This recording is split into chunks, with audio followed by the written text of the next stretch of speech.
Special classes में आपका स्वागत है। आज हम लोग पढ़ने चल रहे हैं 2016 का आरओ एआरओ का सेट ए पेपर जो पुनर्परीक्षा हुई थी।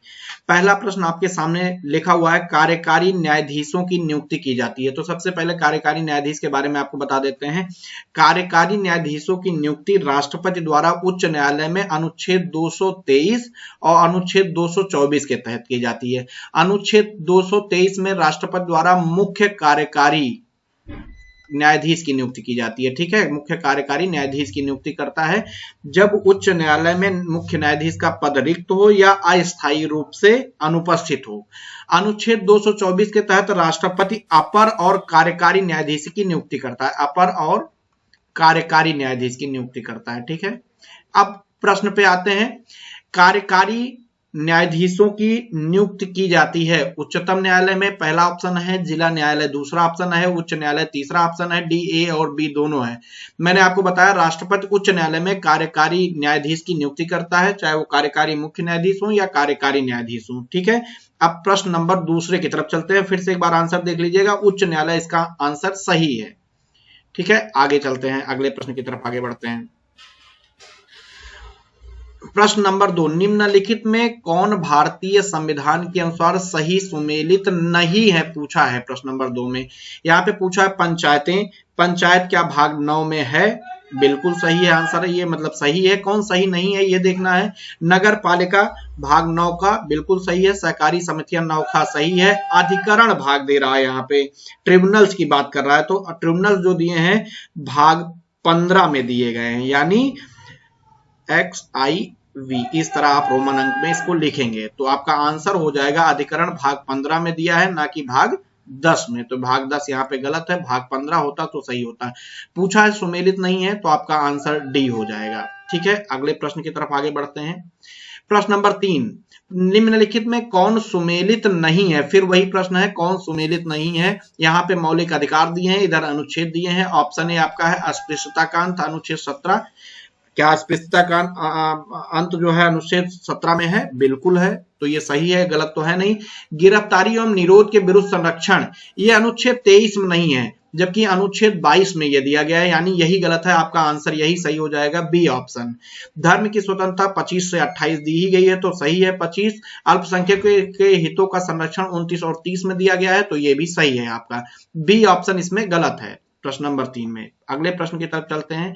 प्रश्न नंबर 4, प्रश्न नंबर 4 है कि WTO के अंतर्गत सरकारी न्यूनतम समर्थन मूल्य यानी MSP एवं बाजार मूल्य के अंतर जब सीधे किसानों को भुगतान किया जाता है तब उसे क्या कहा जाता है? तो यहाँ पे आंसर आपका ए है, नीला बॉक्स सहायिका कहा जाता है। ठीक है, नीला बॉक्स सहायिका ने ब्लू बॉक्स सब्सिडी के नाम से इसको जानते हैं। अगले प्रश्न की तरफ चलते हैं।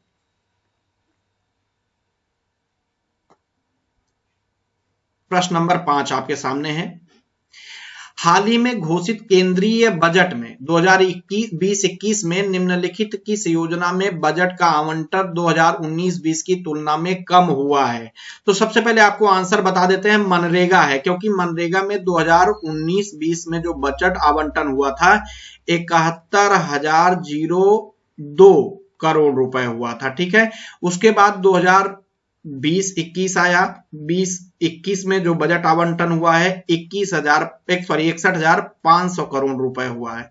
अगर तो देखिए 19-20 की तुलना में कम हुआ है, तो ये कम हुआ है। उसके बाद आप 2021 और 22 का भी बजट देख लीजिए, उसमें जो है 73,000 करोड़ रुपए आवंटित किया गया है मनरेगा के लिए, करोड़ रुपए। तो ये मनरेगा का कम होने का क्रम आप देख ही रहे हैं कि 19-20 से किस में कम हुआ है, 20-21 में मनरेगा का, क्योंकि 19-20 में कितना था 71,002 करोड़ रुपए और 20-21 में 61,500 हो गया, फिर 21-22 में बढ़ गया 73,000 करोड़ रुपए हो गए। तो आपका आंसर क्या हो जाएगा? यहाँ पे सीधे मनरेगा हो जाएगा। ठीक, अगले प्रश्न की तरफ आगे चलते हैं।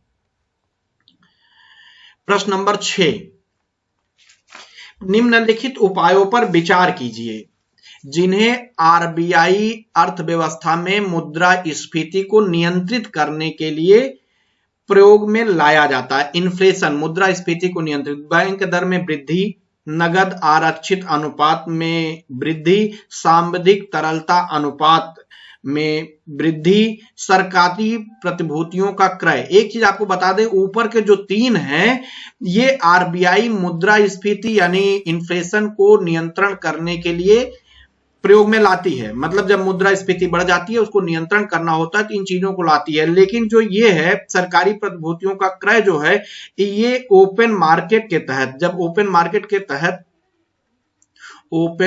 के तहत मुद्रास्फीति को नियंत्रित करने के लिए प्रयोग में लाई जाती है। लेकिन इसकी एक चीज आप ध्यान रखिएगा, प्रतिभूतियों का इसमें विक्रय नहीं, यहां पे क्रय लिखा है तो विक्रय किया जाता है, क्रय नहीं किया जाता।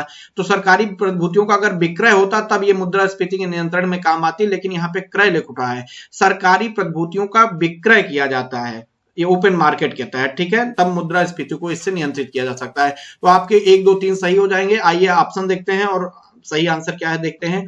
1 2 दे रहा है ऑप्शन ए में, बी में 1 2 3 दे रहा है, 2 3 4 दे रहा है, 1 3 और 4 दे रहा है। तो आपका आंसर हो जाएगा 1 2 3 4। क्यों नहीं होगा? क्योंकि सरकारी प्रतिभूतियों का क्रय लिखा है। अगर यहाँ विक्रय लिखा होता तब ओपन मार्केट के तहत मुद्रास्फीति नियंत्रण करने के काम आता। ठीक है, चलिए आगे चलते हैं, अगले प्रश्न की तरफ आगे बढ़ते हैं। प्रश्न नंबर 7, भारतीय राष्ट्रीय कैलेंडर का प्रथम महीना कौन सा है? तो चैत्र होता है, चैत्र बैसाख ज्येष्ठ आषाढ़ इस तरह चलते हैं। राष्ट्रीय कैलेंडर जो है हमारा प्रथम महीना चैत्र है। ठीक है, आगे प्रश्न की तरफ चलते हैं। नवरात्रि को सरस्वती पूजा के रूप में मनाया जाता है। एक चीज आपको बता देना है, इन चारों में नवरात्रि को सरस्वती पूजा के रूप में मनाया जाता है। केरल में भी, कर्नाटक में भी, तमिलनाडु में भी, तेलंगाना में। तो आपका कोई ऑप्शन इसमें सही नहीं है, प्रश्न गलत था।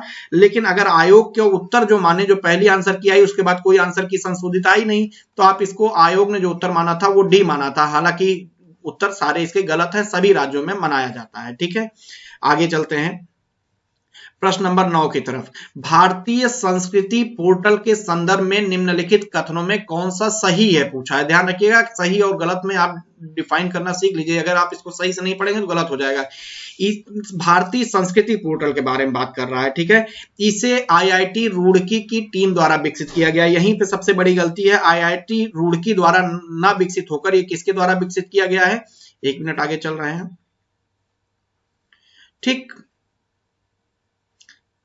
आईआईटी रुड़की द्वारा ना विकसित होकर ये किसके द्वारा विकसित किया गया? आईआईटी मुंबई के द्वारा विकसित किया गया है। ठीक है, आईआईटी मुंबई के द्वारा ये विकसित किया गया। आइए दूसरा कथन भी देख लेते हैं। यानी पहला कथन आपका क्या हो गया है?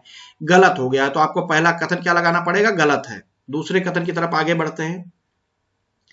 यह सरकार का पहला अधिकृत पोर्टल है जहां संस्कृत मंत्रालय के विभिन्न संगठनों के ज्ञान, सांस्कृतिक संसाधनों को सार्वजनिक डोमेन में एक प्लेटफॉर्म में उपलब्ध कराया गया। ये बिल्कुल सही है। अब आइए आपका आंसर देखते हैं कि क्या होगा आंसर। ऑप्शन 1 में केवल 1 दे रहा है, बी में केवल 2 दे रहा है, तो केवल 2 ही सही है, 1 गलत है क्योंकि रुड़की के बदले मुंबई होगा। प्रश्न नंबर 10 की तरफ चलते हैं। वायुमंडल की लंबवत संरचना में सबसे निचली सतह कौन सी होती है पूछ रहा है। वायुमंडल की लंबवत संरचना में मतलब इस तरह संरचना में सबसे निचली परत क्या होती है? सबसे पहले आपको बता देते हैं, सबसे पहले टी आता है, यानी ट्रोपोस्फेयर आपका आता है। ट्रोपोस्फेयर आता है। ट्रोपोस्फेयर मतलब होता है क्षोभ मंडल, आप यहां पे कर सकते हैं। उसके बाद दूसरे नंबर पे आपका आता है स्ट्रेटोस्फियर। स्ट्रेटोस्फियर आता है, स्फीयर भी आप लिख लीजिएगा, यहां आगे छोड़ दे रहे हैं, जिसको समताप मंडल के नाम से जानते हैं। उसके ऊपर जो आता है उसको बोलते हैं ओजोनोस्फियर। ओजोनोस्फियर या ओजोन मंडल बोलते हैं। उसके ऊपर आता है आयनोस्फियर। आयनोस्फियर आयन मंडल बोलते हैं। उसके बाद उसके ऊपर आता है एक्सोस्फीयर यानी वायुमंडल आता है, एक्सोस्फीयर। तो यहाँ पे पूछा है सबसे निचली सतह आपकी क्या होगी, तो ट्रोपोस्फियर हो जाएगा। यहाँ पे देखिए पहला ऑप्शन स्ट्रेटोस्फियर है, दूसरा मेसोस्फियर, तीसरा ट्रोपोस्फियर, चौथा थर्मोस्फियर। तो आपका आंसर क्या हो जाएगा? सबसे निचली सतह ट्रोपोस्फियर। अगर सबसे ऊंची वाली सतह पूछता तो आपका एक्सोस्फियर हो जाता है। यदि इस हिसाब से दिया होता, अगर आयनोस्फियर एक्सोस्फियर नहीं दिया होता तो आयनोस्फियर हो जाता है। लेकिन सबसे उचली सतह जो होती है वायुमंडल होती है यानी एक्सोस्फियर, और सबसे निचली ट्रोपोस्फियर यानी क्षोभ मंडल होता है। ठीक है, अगले प्रश्न की तरफ आगे चलते हैं। अगला प्रश्न, प्रश्न नंबर 11 में पूछा है निम्नलिखित अम्लों में किस अम्ल का उपयोग कार बैटरी में किया जाता है? Acetic acid. सबसे पहले इसका आप आंसर समझ लीजिए, फिर उसके बाद चलते हैं। हाइड्रोक्लोरिक एसिड यानी यह Cl की बात कर रहा है। सल्फ्यूरिक एसिड यानी H2SO4 की बात कर रहा है। तो यही आपका आंसर हो जाएगा। इसका उपयोग कार बैटरियों में किया जाता है। देखिए आइए देख लेते हैं कहां कहां इसका उपयोग होता है। ध्यान रहे कि इसको रसायनों का राजा भी कहते हैं। किंग ऑफ केमिकल्स भी बोलते हैं, ठीक है। ये पेट्रोलियम शोधन में इसका प्रयोग किया जाता है, सल्फ्यूरिक एसिड का पेट्रोलियम शोधन में। कहां पे? पेट्रोलियम शोधन में इसका प्रयोग होता है। विस्फोटक बनाने में इसका प्रयोग किया जाता है, विस्फोटक बनाने में इसका प्रयोग होता है। संचायक बैटरियों में इसका प्रयोग किया जाता है, संचायक बैटरी में, कार बैटरी जो होती है संचायक बैटरी होती है, यहां भी इसका प्रयोग होता है, ठीक है। औषधि बनाने में भी इसका प्रयोग किया जाता है। तो ये सब जगह बहुत सारी चीजें हैं जहां प्रयोग होता है, पेट्रोलियम शोधन में, विस्फोटक बनाने में, संचायक बैटरियों में, औषधि बनाने में, या आप यहाँ पे एक और कह सकते हैं कार बैटरियों में भी सल्फ्यूरिक एसिड का प्रयोग होता है। तो आपका आंसर हो जाएगा सल्फ्यूरिक एसिड, ऑप्शन सी आपका सही है, बिल्कुल ठीक है। आगे, आलू के चिप्स प्लास्टिक के थैलों में संकुलित या संकुचित किए जाते हैं। यहाँ पे संकुलित शब्द लिखा है, तो आप ये भी पढ़ सकते हैं, संकुलित ही दिया हुआ है उसमें, ठीक है। तो पेपर में संकुलित शब्द ही आया था, संकुलित किए जाते हैं, ठीक है। तो आलू के चिप्स प्लास्टिक थैलों में संकुलित किए जाते हैं, ठीक है। आलू का चिप्स आप रोज खाते हैं, चिप्स का पैकेट जो भी लेते हैं, तो उनमें क्या भरा होता है आपको बता देते हैं आंसर, नाइट्रोजनी वातावरण में उसमें नाइट्रोजन गैस होती है। नाइट्रोजन गैस यानी नाइट्रोजन का और क्या उपयोग है आपको बता देते हैं। सबसे ज्यादा इंपॉर्टेंट जो है वो है कृत्रिम गर्भाधान में इसका प्रयोग होता है, कृत्रिम गर्भाधान में इसका प्रयोग किया जाता है। क्यों किया जाता है? वीर्य जो होता है, जो स्पर्म होता है, उसको संरक्षित करने के लिए, उसको वीर्य को संरक्षित सुरक्षित रखने के लिए इसका प्रयोग किया जाता है। दूसरा प्रयोग होता है, बहुत महत्वपूर्ण है, उर्वरक बनाने में नाइट्रोजन का प्रयोग किया जाता है, उर्वरक बनाने में, ठीक है। या एक और बहुत महत्वपूर्ण है, पैकेट बंद सामग्री बनाने में नाइट्रोजन का प्रयोग किया जाता है। विस्फोटक बनाने में भी नाइट्रोजन का प्रयोग किया जाता है, विस्फोटक, ठीक है। तो कृत्रिम नाइट्रोजन का कहां कहां उपयोग हो गया? कृत्रिम गर्भाधारण में, यानी वीर्य को संरक्षित करने के लिए, वीर्य को सुरक्षित रखने के लिए, उर्वरक बनाने में, पैकेट बंद चीजें निर्माण करने में, या जो भी पैकेट की चीजें हैं उनको बनाने के लिए, ठीक है। यानी पैकेट बंद सामग्री के में उपयोग किया जाता है। विस्फोटक बनाने में अगला है, तो आपका आंसर क्या हो जाएगा? नाइट्रोजन वातावरण में। आलू के चिप्स जो है प्लास्टिक थैलों में संकुलित किए जाते हैं नाइट्रोजनी वातावरण में, उसमें नाइट्रोजन भरा होता है। अगले प्रश्न की तरफ चलते हैं। अगला प्रश्न आप देखिए, ठोस शुद्धियों, यहां पे ठोस शब्द लिखा है, ठोस अशुद्धियों के शुद्धिकरण के लिए निम्नलिखित में कौन सी प्रक्रिया उपयोगी है? आइए आगे चलते हैं, तब आप समझ जाएंगे। ठोस अशुद्धि की बात हो रही है, ध्यान रखिएगा, किसकी? ठोस अशुद्धि दूर करने की बात हो रही है, ठीक है। इसको अगर आप ध्यान समझेंगे तो 4 ऑप्शन दिए गए हैं। पहला आसवन दिया है, ऊर्ध्वपातन दिया है, क्रिस्टलीकरण दिया है, उपरोक्त सभी दिया है। आसवन जो विधि होती है पृथक्करण की भौतिक विधि है। क्या है? पृथक्करण की भौतिक विधि है। अगर इसका एक उदाहरण से हम समझे, भौतिक विधि है, अगर एक उदाहरण से हम समझना चाहें तो जल का आसवन किया जाता है और जल का आसवन करने के बाद इसकी अशुद्धियां दूर की जाती हैं। आसवन करने के बाद इसकी अशुद्धि दूर हो जाती है। तो जो आसवन विधि है वो ठोस के लिए नहीं है, लिक्विड के लिए है, ठीक है। तो ठोस अशुद्धि के लिए आसवन नहीं किया जाता है। यहाँ पे आप आसवन आंसर लगा सकते हैं, क्योंकि ठोस अशुद्धि के लिए ऊर्ध्वपातन होता है, क्रिस्टलीकरण होता है, लेकिन आसवन जो है वो ठोस अशुद्धि के लिए नहीं किया जाता है। ये पृथक्करण की भौतिक विधि है, ये आप ध्यान रखिएगा। अगले प्रश्न की तरफ आगे बढ़ते हैं। अगला प्रश्न आपका, सफेद प्रकाश में उपस्थित निम्नलिखित रंगों में कौन सा रंग सीसा के प्रिज्म द्वारा सबसे कम विचलित किया जाएगा? सबसे कम विचलित किया जाएगा, इसका क्या मतलब है? तरंग दैर्घ्य, विचलन जो है, यहाँ पे विचलन जो शब्द है, विचलित जो किया जा रहा है यहाँ पे, विचलन जो शब्द है वो तरंग दैर्घ्य पर निर्भर करता है। किस पे? तरंग दैर्घ्य पर, तरंग दैर्घ्य यानी लैम्डा पर ये निर्भर करता है। तो अब आपको देखना था कि हरा रंग, लाल रंग, बैगनी रंग, नारंगी रंग में किसकी तरंग दैर्घ्य सबसे अधिक है? तो लाल रंग की तरंग दैर्घ्य सबसे अधिक होती है, जिससे इसका विचलन सबसे कम होता है, ठीक है। लाल रंग की तरंग दैर्घ्य सबसे अधिक है, तरंग दैर्घ्य यानी लैम्डा सबसे अधिक है, जिसकी वजह से इसका विचलन कम होता है। तो आपका आंसर ए हो जाएगा, ठीक है। आपका आंसर क्या हो जाएगा? सॉरी, बी ऑप्शन, यानी लाल रंग हो जाएगा। जो भी ए बी में हो आप समझ लीजिएगा कि लाल रंग ही आंसर होगा, ठीक। अगले प्रश्न की तरफ चलते हैं। हींग प्राप्त की जाती है, ध्यान रखिएगा, तने के स्राव से, जड़ों के निष्कर्षण से, फलों के निष्कर्षण से, पत्तियों के निष्कर्षण से। आयोग ने हालांकि इसका उत्तर जो है बी को माना है, लेकिन तमाम बुक एनसीईआरटी सब में दिया है कि दोनों से हींग प्राप्त की जाती है, तने के स्राव से भी और जलों के निष्कर्षण से भी प्राप्त की जाती है। ठीक है, तो दोनों ऑप्शन सही है। हालांकि आयोग ने बी माना था, अब संशोधित आंसर की जारी नहीं करता, तो आयोग क्या मान के नंबर दिया है या मार्क्स दिया है वो किसी को नहीं पता। आयोग ने बी माना है, हालांकि दोनों सही है। फिर इस तरह से प्रश्न आएगा तो आप बी आंसर लगाएंगे। ठीक, अगला है त्रिकोष्ठीय हृदय पाया जाता है। त्रिकोष्ठीय हृदय जो है उभयचरों में पाया जाता है। उभयचर मतलब होता है एम्फीबिया। एम्फीबिया वो होते हैं जो जल और थल दोनों पर रह सकते हैं। कहां पे? जल और थल, जल में भी रह लेते हैं और थल में भी रहते हैं, एम्फीबिया उनको कहते हैं। तो त्रिकोष्ठीय हृदय मतलब 3 कोष्ठ वाला हृदय जो है, 3 चैम्बर्ड जो हृदय है वो कहां पाया जाता है? उभयचरों में पाया जाता है, यानी एम्फीबियंस में पाया जाता है। अगले प्रश्न की तरफ चलते हैं। हल्दी घाटी के युद्ध में महाराणा प्रताप के अलावा राजपूत सेना का सेनापति कौन था? जो 1576 में हल्दी घाटी का युद्ध लड़ा गया था, 1576 में हल्दी घाटी का युद्ध लड़ा गया था, उसमें महाराणा प्रताप के सेनापति मानसिंह, महाराणा प्रताप के सेनापति मानसिंह और आसफ खां के मध्य लड़ा गया था। आसफ खां के मध्य लड़ा गया था, ध्यान रखिएगा। ठीक है, तो राजपूत सेना का एक सेनापति मानसिंह तो हो ही गया, दूसरा टार्डी बेग था। ठीक है, जो हकीम सूर है, हकीम सूर जो था ये अफगान सेना का सेनापति था। अफगान सेना का सेनापति है। ठीक है, यहां पे अगर मात्रा उत्तरा इधर हो जाए तो उस पर आप ध्यान मत दीजिएगा।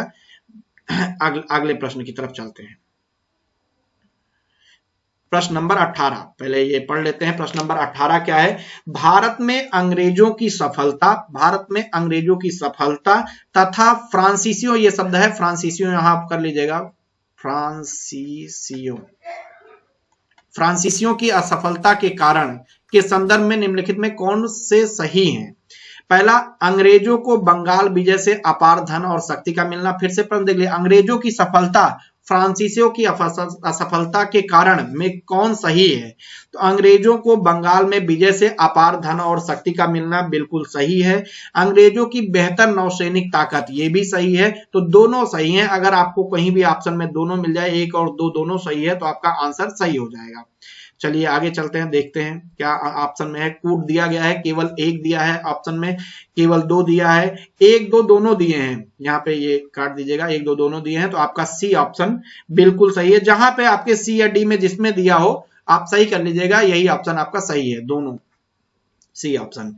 प्रश्न नंबर 19 की तरफ आपको आगे बढ़ाते हैं। प्रश्न नंबर 19 देखिए, निम्नलिखित में कौन सा सुमेलित नहीं है? कौन सा सुमेलित नहीं है, इस पे आप बहुत फोकस करना है आपको। फोकस मतलब सही और गलत कौन सा, नहीं तो आप उल्टा करके चले आएंगे। अधिनियम दिया है, वर्ष दिया है। पहला, राजद्रोही सभाओं को रोकने का अधिनियम 1908, जबकि यही गलत है, 1907 होना चाहिए। राजद्रोही सभाओं का रोकने का जो अधिनियम आया था 1907 में आया था, ना कि 1908 में, तो आपका आंसर ए हो जाएगा।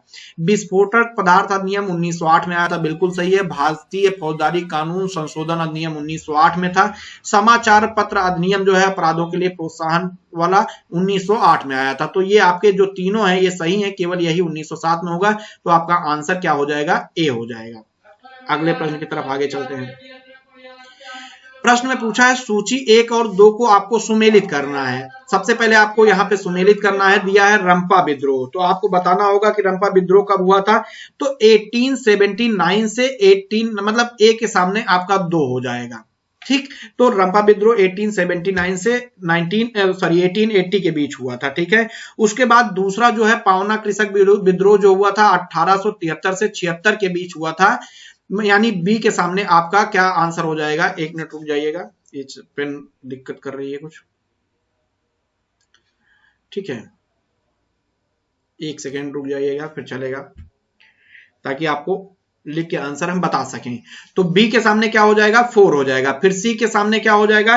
बंगाल का नील विद्रोह 1859 1880 आप जानते हैं इसको, सबसे सरल था, सबसे पहले आपको यही मिलाना चाहिए था। तो सी के सामने 1 हो जाएगा। जयंतिया विद्रोह लास्ट बचा 3 हो जाएगा, यानी 1860 से 63 के बीच जयंतिया विद्रोह हुआ था, यानी डी के सामने हम क्या लगा लेंगे? 3। तो यहाँ पे जो हमको आंसर लगाना होगा, ए के सामने जहां पे 2 लिखा होगा, सी के सामने जहां पे 1 लिखा होगा, बी के सामने 4 लिखा लिखा होगा, डी के सामने जहां 3 लिखा होगा वही आपका आंसर हो जाएगा। आइए देखते हैं 24-13 कहां पे है। तो 24-13 ऑप्शन बी में आपको दिख रहा है, तो आपका आंसर बी हो जाएगा, 2413 यही आपका आंसर हो जाएगा। प्रश्न नंबर 21 की तरफ आपको आगे बढ़ाते हैं। प्रश्न नंबर 21 आप देखिए, दिल्ली सल्तनत के किस शासक ने अपने आप को खलीफा घोषित कर दिया? दिल्ली सल्तनत के किस शासक ने अपने आप को खलीफा घोषित किया? ऑप्शन है बलबन, अलाउद्दीन खिलजी, उसके बाद आप आगे बढ़ेंगे तो मुबारक खिलजी और मोहम्मद बिन तुगलक। आपका सबसे पहले आंसर बता देते हैं, मुबारक खिलजी आपका आंसर सही है। इसने अपने आप को क्या घोषित किया था? खलीफा घोषित किया था। ठीक है, अपने आप को खलीफा, दिल्ली सल्तनत का क्या किया था? खलीफा घोषित कर दिया था। ठीक है, अब आइए देखते हैं जरा खिलजी वंश का ये है। तो खिलजी वंश कब से कब तक रहा? सबसे पहले आपको ये बता देते हैं, 1290 से 1320 तक, सॉरी यहाँ 1290 से 1320 तक मेन खिलजी वंश रहा है, 1290 से 1320 तक। ठीक है, जिसमें मुबारक खिलजी कब से कब तक रहा है? सबसे पहले ये आप देख लीजिए, 1316 से 1320 तक रहा है मुबारक खिलजी, 1316 से 1320 तक रहा है। कौन? मुबारक खिलजी। खिलजी वंश की स्थापना किसने की थी? जलालुद्दीन खिलजी ने, जलालुद्दीन खिलजी ने स्थापना की थी। ये कब से कब तक रहे? 1290 से 1296 तक रहे। उसके बाद आता है अलाउद्दीन खिलजी। अलाउद्दीन खिलजी कब से कब तक रहा? 1296 से 1316 तक रहा है। उसके बाद आता है एक सिहाबुद्दीन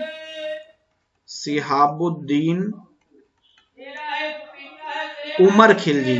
सिहाबुद्दीन उमर खिलजी आप लिख लीजिएगा। ये 5 महीने के लिए मुश्किल से रहा है 1316 में।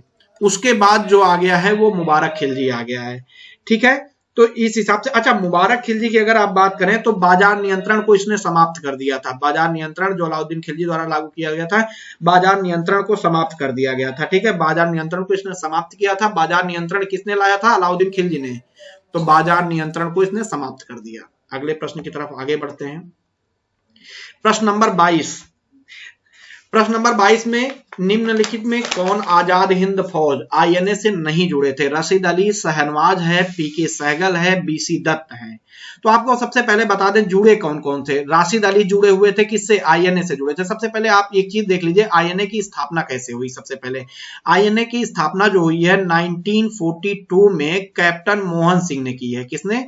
कैप्टन मोहन सिंह ने की है।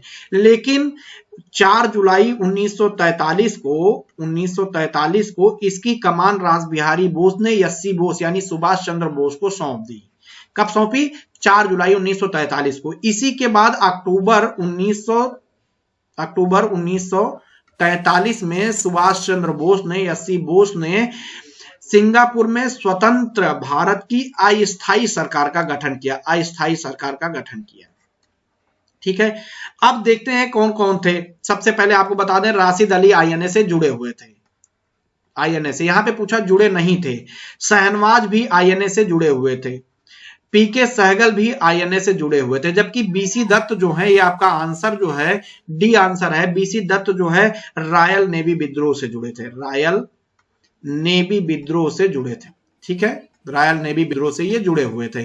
ध्यान रखिएगा, आपका आंसर हो जाएगा डी यानी बीसी दत्त। बाकी सब जुड़े थे। और भी अगर जुड़ने वालों में नाम आप जानना चाहते हैं तो गुरुबख्श सिंह भी बहुत फेमस नाम है जो आईएनए से जुड़े हुए थे, गुरुबख्श सिंह। ठीक, ये सब इंपॉर्टेंट है। राशिद अली, गुरुबख्श सिंह, शहनवाज, पीके सहगल, मोहन सिंह, उसके बाद एससी बोस। ठीक है, और रासबिहारी बोस भी इससे जुड़े हुए थे। आगे चलते हैं अगले प्रश्न की तरफ। अगला प्रश्न है 1942 में भारत छोड़ो आंदोलन के बारे में निम्नलिखित में कौन सा कथन सत्य नहीं है? तो इसमें 2 कथन सत्य नहीं था, जबकि आयोग ने क्या माना वो भी मैं आपको बताऊंगा। इसका नेतृत्व महात्मा गांधी द्वारा किया गया, जबकि नेतृत्व नहीं किया गया था महात्मा गांधी द्वारा।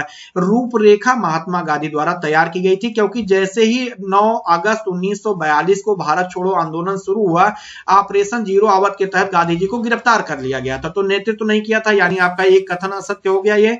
दूसरा, यह एक अहिंसक आंदोलन था। अहिंसक नहीं, हिंसक आंदोलन था, ये आपको बता देते हैं।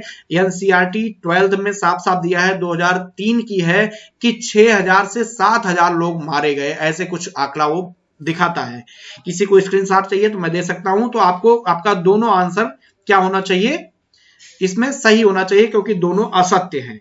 लेकिन आयोग ने इसका ए आंसर माना था, बाद में अब क्या चेंज किया होगा वो अलग चीज है। ठीक है, प्रश्न नंबर 24 की तरफ आपको ले चलते हैं।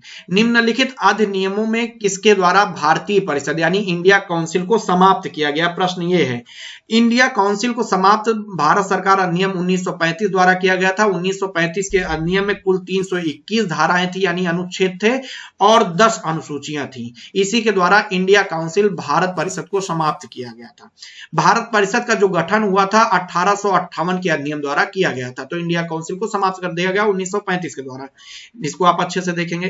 प्रश्न नंबर 25 पे चलते हैं। प्रश्न नंबर 25 क्या है, देखिए, निम्नलिखित घटनाओं पर विचार कीजिए, काल क्रमानुसार आपको व्यवस्थित करना है कि किस हिसाब से हुआ है। तो सबसे पहले क्रिप्स प्रस्ताव कब आया? आपको यहाँ पे पेपर में जब आप दे रहे होते हैं वहां पे लिख लेना चाहिए 1942 में। अगस्त प्रस्ताव कब हुआ? 1940 में। बेवेल योजना कब आई? 1945 में। उसके बाद सीआर फार्मूला 1944 में आया था। अब आपको काल क्रमानुसार व्यवस्थित करना है, तो सबसे पहले आपको 1940 दिख रहा है। 1940 किस क्रम पे है? 2 पे है। उसके बाद आपको 1942 दिख रहा है, क्या हुआ है? क्रिप्स मिशन हुआ है, 1 आ गया। उसके बाद आपका 1944 आ रहा है, यानी आपका क्या आ रहा है? 4 नंबर आ रहा है। यहां से देखिए 1944 है, ये 4 है। 1940 है, ये 2 है। 1942 है, ये 1 है। बचा क्या? बेवेल 1945 किस नंबर पे है? 3 नंबर पे है। 1945 किस नंबर पे है? 3 नंबर पे है। यानी आपका जो आंसर होगा कहीं ना कहीं 2143 होगा। आपको इस तरह से क्रम में लगाना है। आइए देखते हैं नीचे क्या क्रम लगता है, किस हिसाब से आंसर देना है। ठीक, यहां पे देखिए, यहां पे हमको क्या लगाना था? 2143 लगाना था। मतलब 2 है, 1 है, 4 है, 3 है। 2 है, 1 है, 4 है, 3 है, तो आपका आंसर बी हो जाएगा। ठीक है, तो आप बी आंसर कर लीजिएगा। अगला प्रश्न पूछ रहा है, निम्नलिखित में कौन सुमेलित नहीं है? सुमेलित नहीं है, संगठन दिया हुआ है, व्यक्ति दिया हुआ है। यंग बंगाल आंदोलन दिया है, हेनरी विवियन डेराजू, बिल्कुल सही है। बहिष्कृत हितकारी सभा, ज्योतिबा फुले, यही गलत है, क्योंकि बहिष्कृत हितकारी सभा का संगठन जो था उसकी स्थापना अंबेडकर ने की थी। ठीक है, किसने की थी? अंबेडकर ने की थी। तो आपका आंसर बी हो जाएगा यहाँ पे। जबकि थियोसोफिकल सोसाइटी कर्नल अर्काट ने किया था। भारत में अलग है, लेकिन ये विश्व की बात अगर की जाए, थियोसोफिकल सोसाइटी की स्थापना किसने की थी? कर्नल अर्काट ने की थी। United Indian Patriotic Association Sir Syed Ahmed Khan ने इसकी स्थापना की थी। तो केवल आपका बी ऑप्शन गलत है, बहिष्कृत हितकारी सभा। आगे चलते हैं। निम्नलिखित में कौन सा सही सुमेलित है? गेहूं, फेलिस माइनर। अच्छा, ये तो गेहूं का बिल्कुल सुमेलित ही है, क्योंकि फेलिस माइनर को गेहूं का मामा कहते हैं।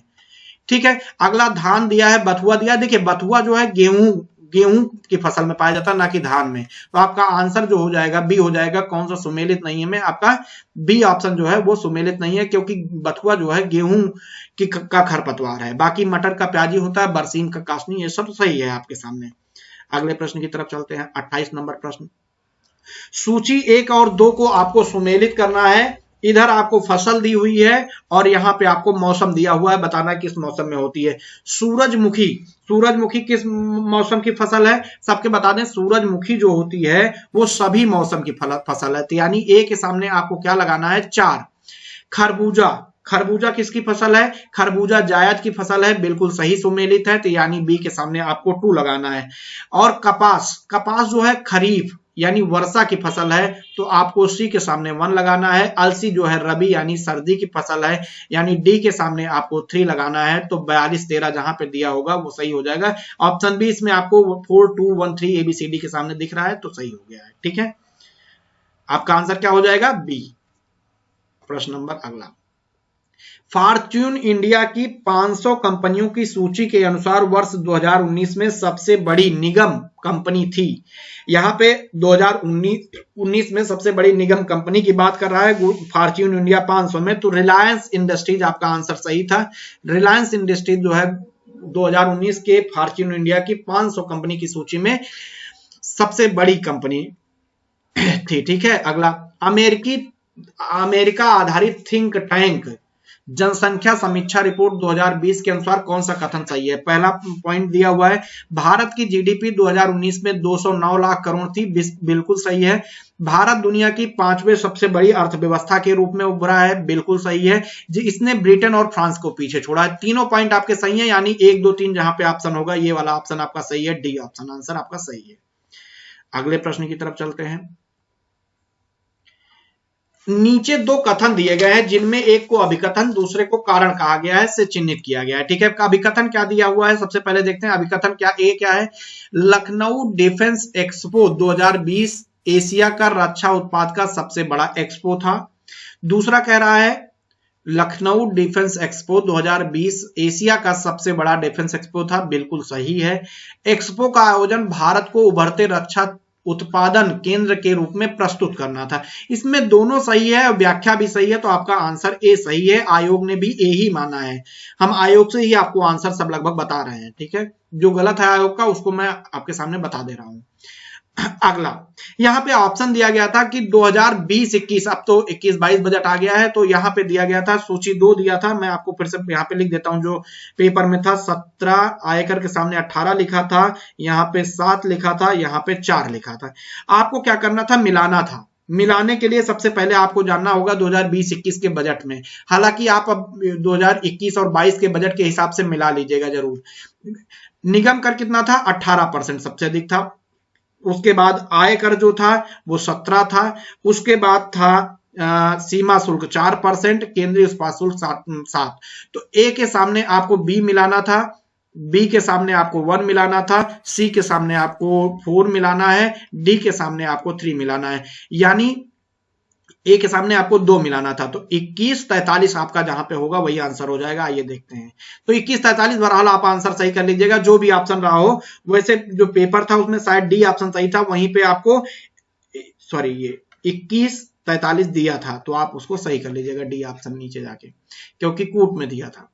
अगला, जेनेटिक उद्योग में सम्मिलित नहीं है। जेनेटिक उद्योग में क्या सम्मिलित नहीं है, कृषि सम्मिलित नहीं है, मछली पकड़ना, शिकार करना या खनन। जेनेटिक उद्योग जो है सबसे पहले आपको बता दें कृषि से संबंधित है। कृषि से संबंधित है जेनेटिक उद्योग। इसमें कह रहा है कौन सम्मिलित है, तो सीधे सीधे आपका आंसर कृषि हो जाएगा, क्योंकि कृषि से संबंधित है। अगले प्रश्न की तरफ आगे बढ़ते हैं। निम्नलिखित नदियों में कौन सी कर्क रेखा को 2 बार पार करती है। यहाँ पे माही नदी, आप इसको जानते हैं, बहुत ही सरल था। माही नदी जो है पश्चिमी भारत की एक नदी है।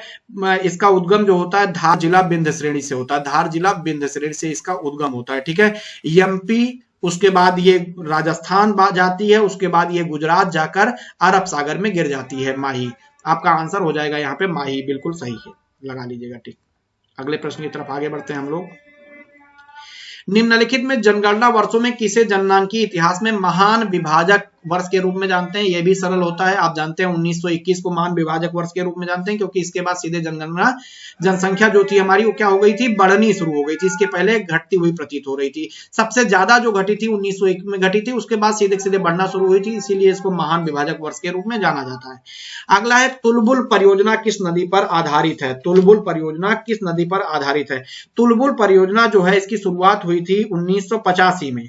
तुलबुल परियोजना जो है वो झेलम नदी पर है। ठीक है, झेलम नदी कहां से निकलती है, कश्मीर बारामूला से निकलती है ये झेलम नदी। ठीक है, आगे चलते हैं प्रश्न नंबर 37 की तरफ।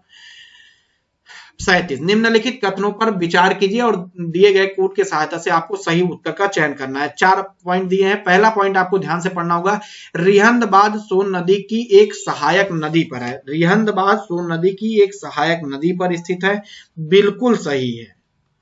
हीराकुंड बांध महानदी पर स्थित है, यह भी सही है। आगे चलते हैं, 2 सही हो गए हैं। तुंगभद्रा परियोजना आंध्र प्रदेश और कर्नाटक की का संयुक्त उपक्रम है, बिल्कुल सही है। मैथान बांध दामोदर नदी की एक सहायक नदी बराकर पर है, बिल्कुल सही है। जो बराकर नदी है ये हजारीबाग में से निकलती है, हजारीबाग, और बर्धमान के पास जाकर ये किससे मिल जाती है, दामोदर से।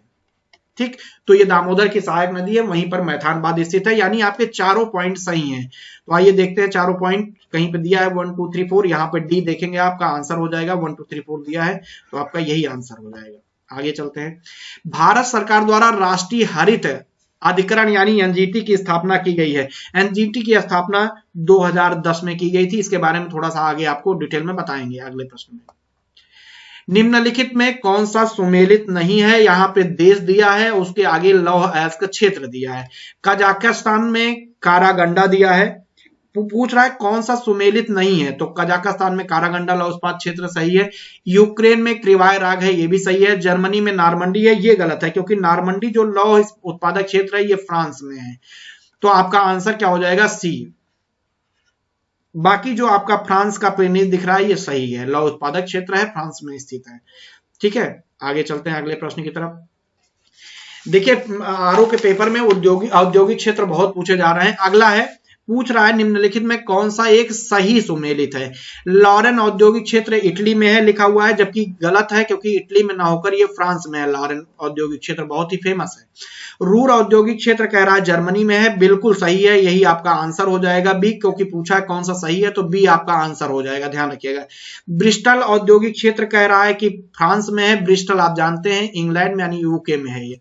सैक्सनी औद्योगिक प्रदेश यूनाइटेड किंगडम में ना होकर कहां पे है, जर्मनी में है सैक्सनी। ठीक है, सैक्सनी इंडस्ट्रियल रीजन जो है कहां पे है, जर्मनी है। तो आपका आंसर इसका क्या हो जाएगा, बी आंसर आप सही करेंगे तो आपका आंसर सही हो जाएगा। तो आप औद्योगिक क्षेत्र अच्छे से पढ़ लीजिएगा, इसीलिए पेपर सॉल्व करा रहे हैं। प्रश्न नंबर 41, प्रश्न नंबर 41 में पूछा गया है निम्नलिखित में कौन सा देश अफ्रीका के पश्चिमी तट पर स्थित नहीं है। प्रश्न पूछा है, ध्यान से देखिएगा, अफ्रीका के पश्चिमी तट पर स्थित नहीं है, प्रश्न यहां पे है। अफ्रीका के पश्चिमी तट पर मतलब मान लीजिए ये इस तरह से अफ्रीका है, ये रेड सी है, यहाँ पे आप जानते हैं मेडिटेरियन सी यानी भूमध्य सागर है, इस हिसाब से आप देखेंगे तो पूछ रहा है कौन सा स्थित नहीं है। सबसे पहले आपको बता दें नीचे जो है वो आपको दिखेगा साउथ अफ्रीका, नीचे सबसे साउथ अफ्रीका दिखेगा। साउथ अफ्रीका के ऊपर जब आप ये वाला देखेंगे तो यहाँ पे आपको नामीबिया दिख जाएगा। नामीबिया के ऊपर आप जाएंगे तो आपको अंगोला दिख जाएगा। अंगोला के ऊपर भी आप जाएंगे तो आपको क्या दिखेगा, अंगोला के ऊपर आपको दिखेगा कांगो रिपब्लिकन दिख जाएगा। उसके ऊपर आप जाएंगे तो आपको गैबन दिख जाएगा। उसके ऊपर आप जाएंगे तो आपको नाइजीरिया, यहां तक नाइजीरिया आ जाएगा। ठीक है, अब पूछ रहा है इसमें, देखिए हमने गैबन देख लिया, अंगोला देख लिया, लाइबेरिया जो है वो किनारे पर स्थित है। ठीक है, इसमें सबसे सही आंसर है बोत्सवाना, क्योंकि बोत्सवाना जो है इधर जो आपको ये नामीबिया दिख रहा है इसके पास इस तरह बीच में स्थित है, तो नामीबिया के पूरब में है और जो हमारा ये बोत्सवाना है इसके उत्तर में आप देखेंगे, उत्तर पूर्व में आप देखेंगे तो जिम्बाब्वे है और दक्षिण में आप देख रहे हैं अफ्रीका तो है ही है। तो जो बोत्सवाना है आपका सही आंसर, यानी आपका आंसर बी सही है। ठीक है, आगे चलते हैं। लाइबेरिया जो है ये भी पश्चिमी तट पर स्थित है, यहाँ पे ऊपर स्थित है लाइबेरिया। ठीक है, देख लीजिएगा। अगला प्रश्न है आपका कि वन अनुसंधान कहां पर स्थित है। वन अनुसंधान, देखिए आंसर देख लीजिए, वन अनुसंधान कहां पर स्थित है, तो ये आप आंसर जानते हैं, वन अनुसंधान जो है देहरादून में स्थित है। अगले प्रश्न की तरफ आगे बढ़ते हैं। भारत का ओशनिक नेशनल पार्क कहां स्थित है। भारत का ओशनिक नेशनल पार्क जो आंसर आयोग ने भी माना है और सही भी है वो डी सही है। ठीक है, कुछ लोग निकोलैंड और निकोबार आइलैंड भी बता रहे थे, लेकिन डी ऑप्शन आपका सही है। भारत की पहली semi high speed train Vande Bharat अच्छा फरवरी 2019 में चलाई गई थी, फरवरी 2019 में। इसको ट्रेन 18 के नाम से भी जानते हैं, ट्रेन 18 के नाम से भी जाना गया है। चलती है कहां से किसके किसके बीच चलती है ये आपको बता देते हैं, वाराणसी से नई दिल्ली के मध्य। ठीक है, चलती है। प्रश्न नंबर 45 पे आते हैं। भारत के निम्नलिखित नगरों में से किसमें देश का प्रथम कृत्रिम रबड़ संयंत्र लगाया गया है। पहला कृत्रिम रबड़ संयंत्र जो है वो पानीपत में लगाया गया है। कहां पे, पानीपत में लगाया गया है। अगले प्रश्न की तरफ आगे चलते हैं। भारत में सबसे बड़ी तेल शोधनशाला है, जामनगर है। सबसे पहले आपको बता दें सबसे बड़ी तेल शोधनशाला जामनगर में स्थित है। क्षमता अनुसार दुनिया की सबसे बड़ी रिफाइनरी है, किसकी, दुनिया की, क्षमता अनुसार दुनिया की सबसे बड़ी रिफाइनरी है। ध्यान रखिएगा, यहां पे आप इसको लिख लीजिएगा, सबसे बड़ी रिफाइनरी। अच्छा, इसका पीडीएफ आपको डिस्क्रिप्शन बॉक्स में मिल जाएगा, तो आप लोग इसको क्या करेंगे, डाउनलोड कर लेंगे, फिर उसको प्रिंट कर लीजिएगा, फिर आप लोग उसको अच्छे से सॉल्व करिएगा। प्रश्न नंबर 47 पे आते हैं। लिखा है निम्नलिखित में कौन सा भारत सर्वाधिक लंबी तटरेखा वाला राज्य है। तो गुजरात है। गुजरात की जो तटरेखा है वो 1600 किलोमीटर लंबी है। आंध्र प्रदेश दूसरे नंबर पे है, 974 है। ठीक, अगर आप पूरी तरीके से देखेंगे, अगर यहां पे पूछा कौन सा राज्य सर्वाधिक तट रेखा वाला है, तो गुजरात होगा। ठीक है, आगे चलते हैं। अगर अंडमान निकोबार होता तो वो हो जाता, अगले प्रश्न की तरफ चलते हैं। निम्नलिखित में शैल समूह में भारत में अधिकतम मात्रा में कोयला कौन प्रदान करता है? सबसे पहले आपको आंसर बता दें, गोंडवाना लैंड बिल्कुल सही है। गोंडवाना समूह जो है वो 98% कोयले का उत्पादन या कोयला प्रदान करता है। ठीक है, तो इसके आगे कोई आंसर होने का कोई चांस ही नहीं है, तो आप सीधे सीधे आंसर लगा दीजिएगा। अगला है फरवरी 2020 में अमेरिकी राष्ट्रपति की भारत यात्रा के संदर्भ में निम्नलिखित में कौन सा कथन सही है? पहला एक है, अमेरिकी प्रथम महिला नागरिक मेलानिया ट्रंप ने दिल्ली के एक विद्यालय में योग सत्र को देखा, विद्यार्थियों से वार्तालाप की। ठीक है, दूसरा, मेलानिया ट्रंप द्वारा देखा गया विद्यालय मोतीबाग दिल्ली का सर्वोदय सीनियर सेकेंडरी सह शिक्षा बाल विद्यालय था। यहां पर इन्होंने हैप्पीनेस क्लास और योगा क्लास दोनों देखा। ठीक है, तो यहां पे इनके दोनों ऑप्शन सही हैं, आयोग ने भी दोनों माना है, तो आपको दोनों ऑप्शन पे टिक करना है, यानी आपके बोथ ऑप्शन सही है, एक और दो दोनों है, जहां पे आपको आंसर मिल जाए वहां पे आप लगा देंगे। यहां पे लिखा है दोनों, यानी आपका सी आंसर हो जाएगा बिल्कुल सही। अगली तरफ आगे बढ़ते हैं। फरवरी 2020 में राम मंदिर ट्रस्ट के संबंध में सूची 1 और 2 को सुमेलित कीजिए तथा नीचे दिए गए कूट के आधार पर उत्तर का चयन करना है। तो यहां पे लिखा हुआ है नाम और पद क्या बनाए गए हैं राम मंदिर ट्रस्ट में? महंत नित्य गोपाल दास क्या बनाए गए हैं? बता दें, राम मंदिर ट्रस्ट के अध्यक्ष हैं, यानी ए का 4 हो जाएगा। महंत गोपाल नित्य दास क्या बनाए गए हैं? राम मंदिर ट्रस्ट के अध्यक्ष बनाए गए हैं। स्वामी गोविंद गिरी जो बनाए गए हैं वो ट्रस्ट के कोषाध्यक्ष बनाए गए हैं, यानी बी का 3 हो जाएगा। स्वामी गोविंद देवगिरी जो क्या है, ट्रस्ट के कोषाध्यक्ष बनाए गए हैं और ये अध्यक्ष हैं। श्री चंपत राय क्या बनाए गए हैं? ट्रस्ट के महासचिव बनाए गए हैं। चंपत राय क्या बनाए गए हैं?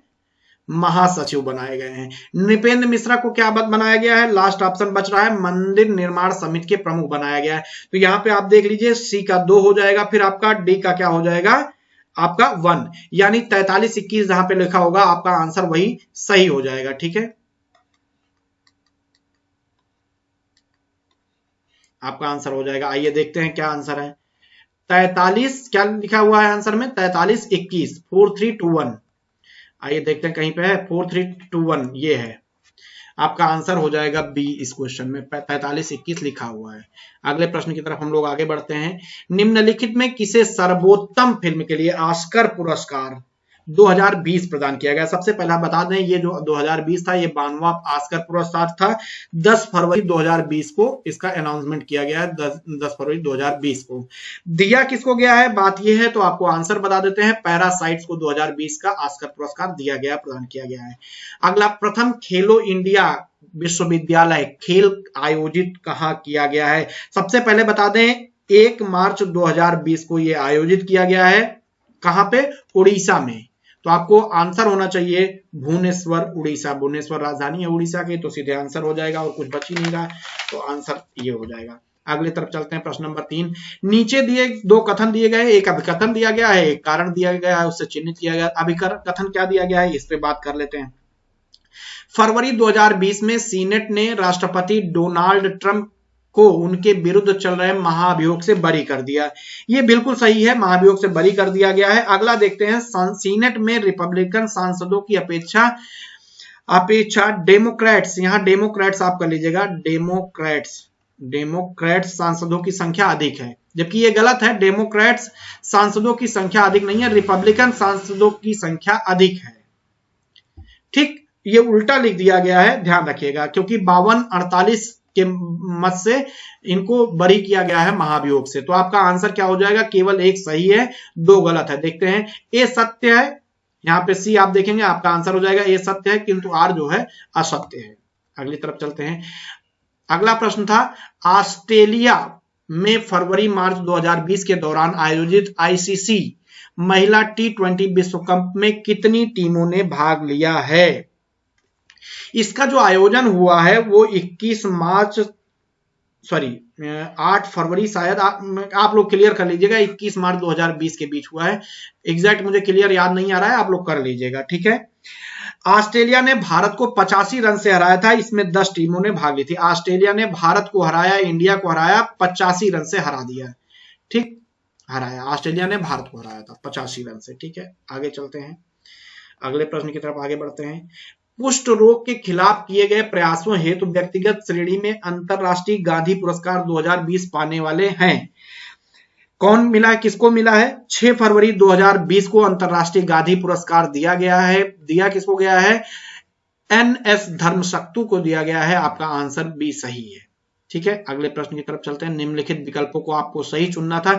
यहाँ पे देखिए, जैसे 6 3 9 हो रहा है, वैसे ऑप्शन में 8 6 14 सीधे हो रहा है। तो यहाँ पे अगर 6 8 हम लिख देते हैं तो 6 8 को जोड़ेंगे सीधे 14 हो जाएगा। यहाँ 6 3 9 हो रहा है, बाकी 4 2 6 हो रहा है, 6 5 11 हो रहा है, 9 6 15 हो रहा है। तो सारे ये गलत है, केवल 68 आपका सही आंसर है। अगली तरफ चलते हैं। सही युग्म का चयन कीजिए जिसमें दोनों शब्दों में एक दूसरे के संबंध वैसा ही है जैसा ऊपर दिया है। जैसे डायनासोर का ड्रैगन, तो आगे अगर आप देखेंगे डायनासोर के ड्रैगन के हिसाब से अगर आप देखेंगे तो सबसे अच्छा अर्थ आपको मिल रहा है हिम बर्फ का। तो आपका आंसर हो जाएगा हिम बर्फ। अगले तरफ चलते हैं। प्रश्न नंबर, कौन सा अंक आगे आएगा? दिया है 8 15 28 63। 8 15 28 63 अगर आप देखेंगे तो देखिए 8 दूनी 16। अगर 8 को हम 2 से सीधे गुणा करके 1 माइनस कर देते हैं तो 15 आ जा रहा है। वैसे 15 को हम क्या करते हैं, 2 से गुणा कर देते हैं और 2 माइनस कर देते हैं तो 28 आ जा रहा है। ऐसे ही 28 को अगर हम 2 से गुणा करके 3 माइनस कर देते हैं तो 63 आ रहा है।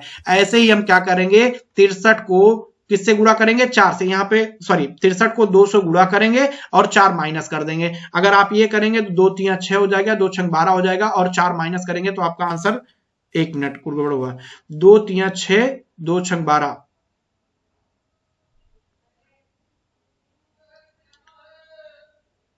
1 मिनट कुछ गड़बड़ हो रहा है, 63 नहीं, यहाँ पे सॉरी ये गलत लिखा हुआ है। यहाँ पे 53 है। 28 दूनी 56 हो जाएगा, माइनस 3 करेंगे तो यहाँ पे 53 हो जाएगा। तो 53 का आप कर लीजिए, ये चीज आप काट दीजिएगा। 53 गुणे 2 करेंगे आप, माइनस 4 करेंगे तो 2 3 6 2 5 10 106 माइनस 4 बराबर 102 आपका आंसर हो जाएगा। यानी आपका डी आंसर सही है। फिर से देख लीजिए, 8 दूनी 16 से गुणा करके 1 माइनस कर दीजिए, फिर 15 गुणे 2 करिए, माइनस 2 कर दीजिए, फिर 28 गुणे 2 करिए, माइनस 3 कर दीजिए, फिर 53 गुणे 2 करिए और माइनस 4 करते जाइए। आपका आंसर आ जाएगा 102। वहां पे 63 ना करके आप उसको पढ़िए 53, क्योंकि वो लिखने का फॉल्ट है। प्रश्न नंबर 59 पे आ जाते हैं। मोहित अपने घर 59 में दिया है, निम्नलिखित प्रश्नों में अंकों का एक समूह यानी मैट्रिक्स दिया गया है। ये निश्चित प्रवृत्ति का अनुसरण करते हैं जो पंक्तिवार स्तंभवार हो सकते हैं। अतः लुप्त अंक का चयन करना है। आइए देखते हैं, लुप्त अंक का चयन करना है तो सीधे चलते हैं नीचे और लुप्त अंक का चयन कर लेते हैं। यहाँ पे देखिए इस तरह कुछ मैट्रिक्स दिया हुआ था, 18 20 26 5 15 11 22 40 38 9 और यहाँ पे लिखा है क्वेश्चन मार्क, आपको यही पता करना है 13। अगर आप इसको देखेंगे तो देखिए यहाँ पे जैसे इस हिसाब से है, कुछ दिया हुआ है। यहाँ पे अगर आप इस हिसाब से इस पहली पंक्ति को आप इस वाली की पंक्ति को पूरा देखेंगे नीचे तक, इसको पूरा पहले सबसे पहले सीधा सीधा लंबवत देख लीजिए आप। अगर आप देखेंगे तो 5 है, सबसे पहले 5 लिख लेते हैं। 2 + 2 अगर कर लेते हैं हम सीधे 2 + 2 कर लेते हैं प्लस सीधे 9 कर लेते हैं, मतलब 5 2 + 2 + 9 कर लेते हैं तो ये मिलकर 18 आता है। क्या देखते हैं तीसरे में भी यही हो रहा है। देखिए 1 1 दिया है तो यहाँ पे आपको क्या करना है, जोड़ लेना है। 1 + 1 जोड़ना है, प्लस 3 जोड़ना है, प्लस आपको 8, यहाँ पे 3 है, 8 है प्लस 1 है प्लस 3 है। क्या ये जोड़ के 26 आ रहा है? 1 1 2 3 5 5 8 13 14 14 और 3, 1 मिनट गड़बड़ हो रहा है, रुकिए फिर से। इस वाले अंक को ऐसे ही आप लिख लीजिए सीधे 11 प्लस 3 प्लस 8 प्लस 1 प्लस 3, इस हिसाब से जोड़िए। मतलब इन दोनों को आपको अलग अलग करना है, इसको ऐसे ही रखना है। तो 11 3 14 हो जाएगा, 14 8 22 हो जाएगा, 4 26 हो जाएगा, मतलब सही है। तो इस हिसाब से आप इसको देखेंगे तो 15 को 15 ही रहने देते हैं, प्लस 4 कर देते हैं, प्लस 0 कर देते हैं, प्लस ये कर देते हैं, बराबर कितना आना चाहिए? 20 आना चाहिए। जब आप इसको करेंगे तो ये 15 4 कितना हो जाएगा? 19। 19 प्लस a बराबर 20। यानी यहाँ पे क्या आना चाहिए आपका, अगर आप जोड़ेंगे तो कितना आएगा? ठीक है, 1 मिनट, ये गड़बड़ हो गया है। चलिए आप देखते हैं, एक बार फिर से देखते हैं ये वाला प्रश्न, क्योंकि गलत हो गया था। तो सबसे पहले हम क्या करते हैं, 5 ले लेते हैं, क्योंकि इसमें एक ही है। 5 को 5 लिख लेंगे, +2 लिख लेंगे, प्लस यहाँ पे 9 है लिख लेंगे, तो ये बराबर आपका 18 आ जा रहा है। ठीक है, इसी तरह अगर इसको देखेंगे तो हम क्या लिखेंगे, 1 + 1 लिखेंगे, +3 लिखेंगे, +8 लिखेंगे। देखिए 1 है 3 8 है, और लास्ट वाले को सेम लिख लेंगे 13। इस हिसाब से आपका हो जाएगा 1 1 2 3 5 13 दूनी 26, यानी आपका ये जोड़ 26 आ गया है। इसी हिसाब से अगर आप आगे देखेंगे तो 1 + 5 + 4 + 0 प्लस x बराबर, यानी x यहाँ पे क्वेश्चन मार्क को हमने x ले लिया है, बराबर कितना हो जा रहा है, 20। ठीक है, अब देखिए यहाँ पे क्या हो गया, 5 4 9 1 10 हो गया, +0 हो गया, प्लस x बराबर हो गया 20। यहाँ पे अगर आप x बराबर सीधे निकालेंगे तो 20 - x हो जाएगा, इधर चला जाएगा तो माइनस हो जाएगा, बराबर x बराबर आपका 10 आ जाएगा। ठीक है, तो आपका आंसर हो जाएगा 10। इस हिसाब से कुछ लगा था, वो थोड़ा सा कंफ्यूजन हो गया था। ठीक है, चलिए अगला। मोहित अपने घर से पश्चिम की ओर 15 किलोमीटर गया। देखिए पश्चिम अगर आप देखना चाहते हैं यहाँ पे तो इस तरफ करिएगा, ये नॉर्थ होता है, ये साउथ होता है, ईस्ट होता है, और ये वेस्ट होता है। ठीक है, तो यहाँ पे देखिए घर से पश्चिम 15 किलोमीटर गया है, यहाँ से घर से आप 15 किलोमीटर इसको सीधे ले जाइए, 15 किलोमीटर गया है, फिर बाएं आप मोड़ लीजिएगा, मोड़ते रहिएगा, और आपका आंसर क्या सही है मैं बता देता हूँ, आप मोड़ लीजिएगा, उत्तर सही आ जाएगा आपका 10 किलोमीटर। बहुत आसान है, तो उत्तर आपका आ जाएगा। नहीं आएगा तो आप कमेंट करिएगा, मैं आपको बता दूंगा। निम्नलिखित में कौन सी संख्या अन्य 3 से भिन्न है। देखिए इसमें भिन्न जो रूल बता रहा है वो ये लगाया गया है, जो आयोग ने आंसर 13 दिया है, इसका कैसे 9 4 13, 6 7 13, 8 5 13, और 13 में 1 3 है, तो कौन सा भिन्न है, 13। लेकिन यहाँ पे एक और रूल भी लगता है सम और विषम का, क्योंकि सम विषम रीजनिंग का रूल है, कुछ लोग इसको मानने को तैयार नहीं है, इस हिसाब से 94 भी आंसर हो सकता था, लेकिन 13 ज्यादा सही है, क्योंकि रीजनिंग है इसलिए 13 ज्यादा आंसर सही है। अगला देखिए, ए बी का भाई है, सी का विवाह, ए क्या है यहाँ पे देख लीजिए, एक बी का भाई है, कह रहा है सी का विवाह डी से हुआ है। सी का विवाह किससे हुआ है, डी से हुआ है। सी का विवाह डी से हुआ है, ये भाई है, ध्यान रखिएगा। अब पूछ रहा है सी बी का भतीजा है, सी जो है बी का भतीजा है, सी बी का भतीजा है, तो पूछ रहा है ए का डी से क्या संबंध है, भतीजा है। देखिए भाई है, ये भाई है, यहाँ पे इसका ये भाई है, ये भतीजा है, ये शादी हुई है, तो क्या हो जाएगा, आप निकालिए, अगर सही से आप निकालेंगे, ए बी का भाई है।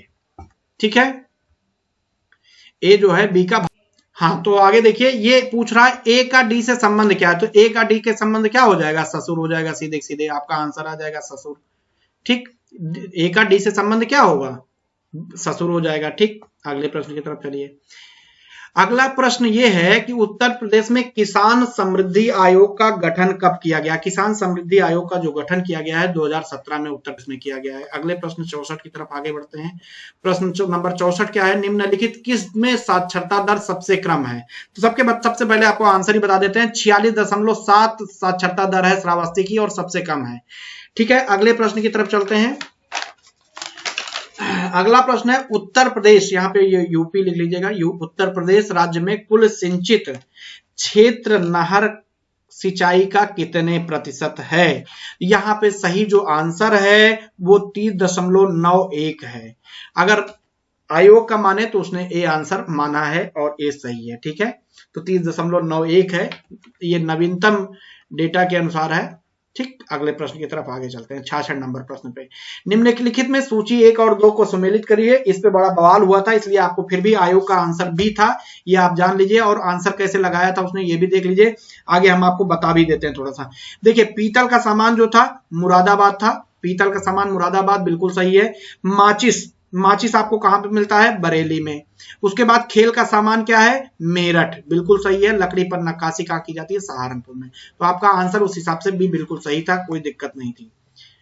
उत्तर प्रदेश के मुख्य लोकगीत हैं, देखिए इसमें सबसे अच्छा आंसर आपका बिरहा, चैती और ढोला आ रहा है। ठीक है, जैसे ढोला आगरा का है। ठीक, एक नकटा होता है, वो भी आप ध्यान रखिएगा, नकटा है, संस्कार गीत है, ये सब अवध के जो है वो लोकगीत हैं। ऐसे झूमा है जो पूर्वांचल प्रदेश का है। तो बिरही, चैती और ढोला जो है उत्तर प्रदेश का मुख्य लोकगीत है। आपका आंसर डी बिल्कुल सही है। अगला प्रश्न, उत्तर प्रदेश के प्रमुख लोक नृत्य कौन से हैं। बिहू है, घूमर है, गरबा है। बिहू, घूमर, गरबा दिया है। चरकुला, कर्मा पांडव दिया है। रवनाज, भांगड़ा और राउफ लावड़ी, कथक और कथकली। इसमें सबसे अच्छा जो आपका आंसर निकल के आ रहा है वो चरकुला है। चरकुला, कर्मा और पांडव। देखिए चरकुला जो है आपका वो ब्रज क्षेत्र का है, आप जानते ही हो। कर्मा जो आपका है वो सोनभद्र मिर्जापुर का है, सोनभद्र और मिर्जापुर का है। ये जो पांडव है ना ये यूके का है, हालांकि अब यूके में होता है, पहले यूपी में था, अभी भी यूपी में कुछ जगह होता है, लेकिन मेनली जो है वो यूके का है। तो आपका आंसर जो सबसे सुटेबल है, सबसे सही आंसर है वो बी आंसर बिल्कुल सही है। आगे चलते हैं प्रश्न नंबर 69 की तरफ। व्यापार सुविधा केंद्र एवं क्राफ्ट म्यूजियम की स्थापना उत्तर प्रदेश में कहां की गई है? सबसे पहले आपको बताते हैं, उत्तर वाराणसी में की गई है। आपका आंसर वाराणसी होगा। दीनदयाल म्यूजियम के नाम से आप जाना जाता है ये, ठीक है। आगे चलते हैं। इफको यूरिया कारखाना उत्तर प्रदेश के किस स्थान पर है? बरेली में है। बरेली में आंवला नामक जगह पर है। तो ये आंवला जो है वो कहां पे है? बरेली में है। इफको का उत्तर प्रदेश का कारखाना। प्रश्न नंबर अगले की तरफ चलते हैं। निम्नलिखित में कौन सा सम्मिलित नहीं है? प्रावधान दिया है, संविधान का भाग दिया है। नागरिकता अनुच्छेद भाग 2 दिया है, अनुच्छेद 5 से 11 नागरिकता का वर्णन है, बिल्कुल सही है भाग 2 में। संघ राज्य क्षेत्र जो है भाग 7 में दिया हुआ है, ठीक है। आगे चलते हैं, समझते हैं इसको थोड़ा सा, ठीक है। तो संघ राज्य क्षेत्र का जो वर्णन है भाग 8 में, अनुच्छेद 239 से लेकर 242 तक दिया है। बाकी यही गलत है आपका, फिर 7 दिया था क्योंकि, तो आंसर आपका बी हो जाएगा। जबकि नगर पालिका जो है, नगर पालिकाएं जो हैं भाग 14A में, ये गलत लिख दिया है, इसको आप सही कर लीजिएगा। 9A में नगर पालिकाएं, नौका में, ठीक है, नौका में है। अनुच्छेद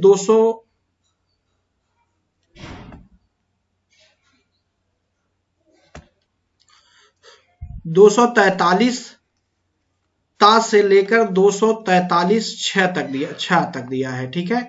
तो ये भाग 9 इसको आप कर लीजिएगा। भाग 14 गलती से लिख उठा था। निर्वाचन भाग 15 में है, बिल्कुल सही है। 324 से लेकर 329 तक निर्वाचन दिया हुआ है, ठीक है। अगले प्रश्न की तरफ आगे बढ़ते हैं। थोड़ा सा पेन कहीं दिक्कत कर जा रही है, इसलिए रुक जा रहा है। नीचे 2 कथन दिए गए हैं, इनमें से एक अभिकथन, दूसरा कारण है। आइए देखते हैं। अभिकथन, राज्य की कार्यपालिका की शक्ति का प्रयोग संसद के कानूनों तथा राज्य में लागू कानूनों का अनुपालन सुनिश्चित करने हेतु किया जाता है। आगे दिया है, क्या ये सही है? तो बिल्कुल आप ये समझ लीजिए कि बिल्कुल सही है। अगला, अपनी कार्यपालिका शक्तियों का प्रयोग करके भारत सरकार राज्यों को आवश्यक निर्देश दे सकती है, बिल्कुल सही है। तो आपका दोनों सही है। जहां पे आपका दोनों सत्य दिया हो, ए और आर दोनों सही है, व्याख्या भी सही कर रहा है, तो आपका आंसर सही हो जाएगा ए, ये आपका आंसर है, ठीक है। अगले प्रश्न की तरफ आगे बढ़ते हैं।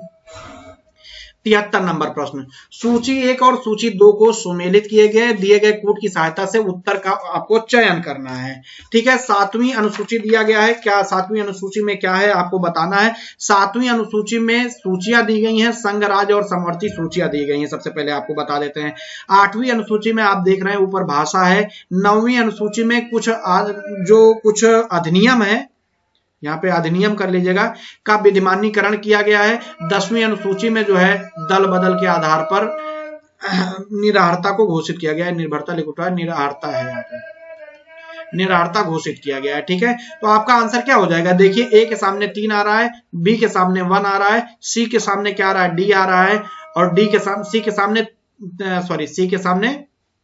4 आ रहा है, डी के सामने आपके 2 आ रहा है। फिर से गलत वर्ड हो गया ये।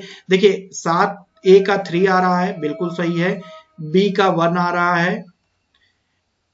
9वीं अनुसूची यानी सी के सामने आपका 4 आ रहा है, डी के सामने आपका 2 आ रहा है। तो आपका जहां पे 3142 दिया होगा वही आंसर सही हो जाएगा। आइए देखते हैं।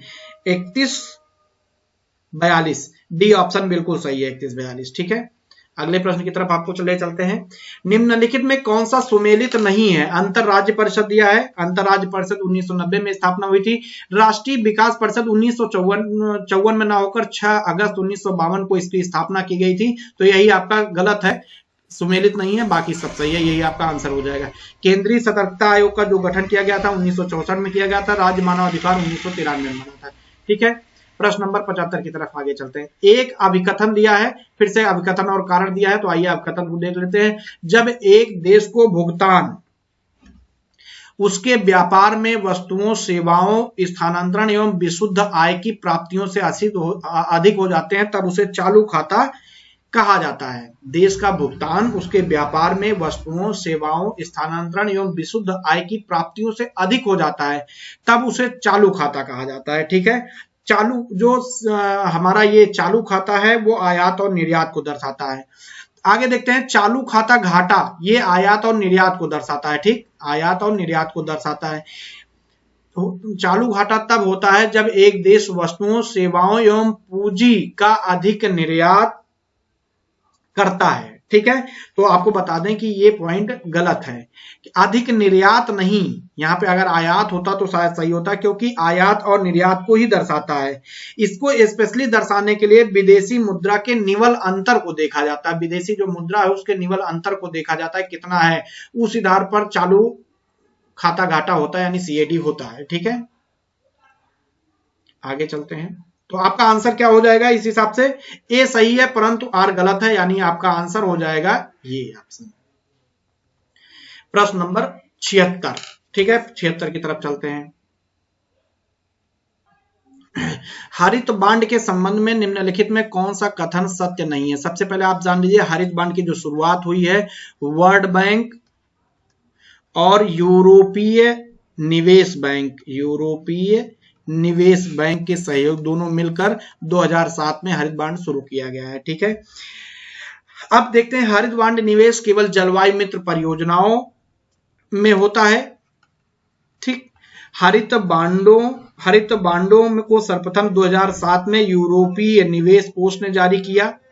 पूछ रहा है सत्य नहीं है, तो पहला सत्य है, दूसरा भी सत्य है। हरित बांड वित्तीय बाजार नवाचार है, बिल्कुल सही है। अगला है हरित बांड स्थिर ब्याज प्रतिफल के अल्पकालिक, यहाँ पे देखिए अल्पकालिक परिपक्वता का निवेश है, यही गलत है, क्योंकि दीर्घ जो हरित बांड होता है दीर्घकालिक परिपक्वता निवेश होता है। ठीक है, तो यही गलत है, दीर्घकालिक परिपक्वता निवेश होता है, जो कि गलत दिया है आपका।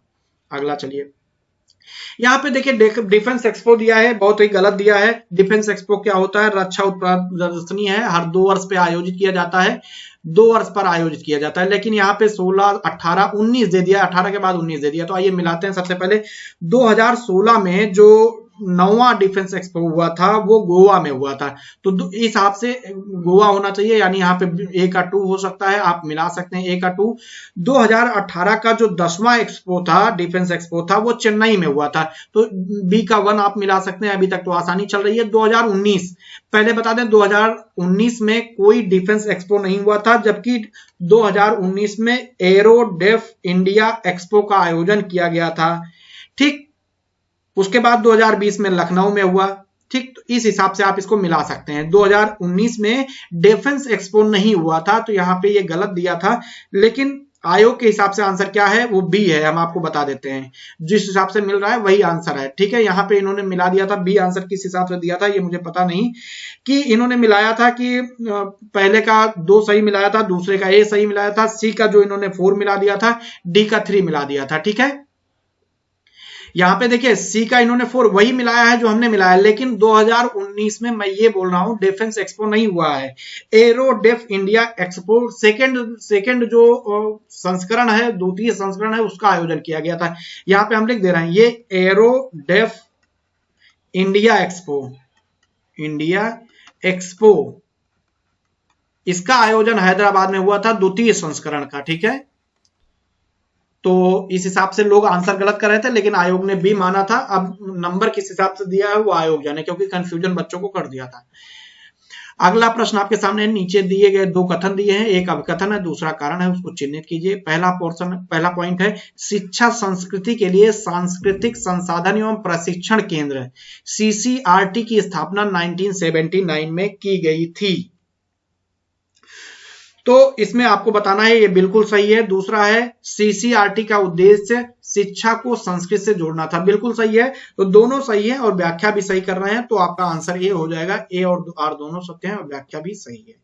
अगला प्रश्न है बंगला उत्सव निम्न राज्य में मनाया जाता है। बंगला उत्सव आपको बता देते हैं कि सबसे पहले जान लीजिए गारो जनजाति द्वारा बंगला उत्सव मनाया जाता है। ठीक है, नवंबर में मनाया जाता है, फसल कटाई के समय नवंबर में मनाया जाता है गारो जनजाति द्वारा। किस लिए मनाया जाता है? सूर्य देव के सम्मान में, सूर्यदेव के सम्मान में बंगला उत्सव मनाया जाता है। इसका जो आयोजन किया जाता है वो मेघालय में किया जाता है। आपका आंसर मेघालय बिल्कुल सही है। अगला, जीवाश्म ईंधनों में एकमात्र ऊर्जा का चरम स्रोत क्या है? तो ये तो आप आंसर जानते ही होंगे, सूर्य है, इसके अलावा कुछ हो ही नहीं सकता। पारिस्थितिकी तंत्र का प्रेरक बल क्या होता है? प्रश्न है पारिस्थितिकी तंत्र का प्रेरक बल क्या होता है? तो ये भी आपका सौर ऊर्जा हो जाएगा, क्योंकि सौर ऊर्जा से ही सब कुछ होता है पारिस्थितिकी तंत्र में। निम्नलिखित में कौन सा लौह धातु के क्षयकरण में आवश्यक है? पूछ रहा है कौन सा लौह धातु के क्षयकरण में आवश्यक है। तो आपको बता दें ऑक्सीजन और नमी दोनों आवश्यक है। आपका आंसर हो जाएगा बी।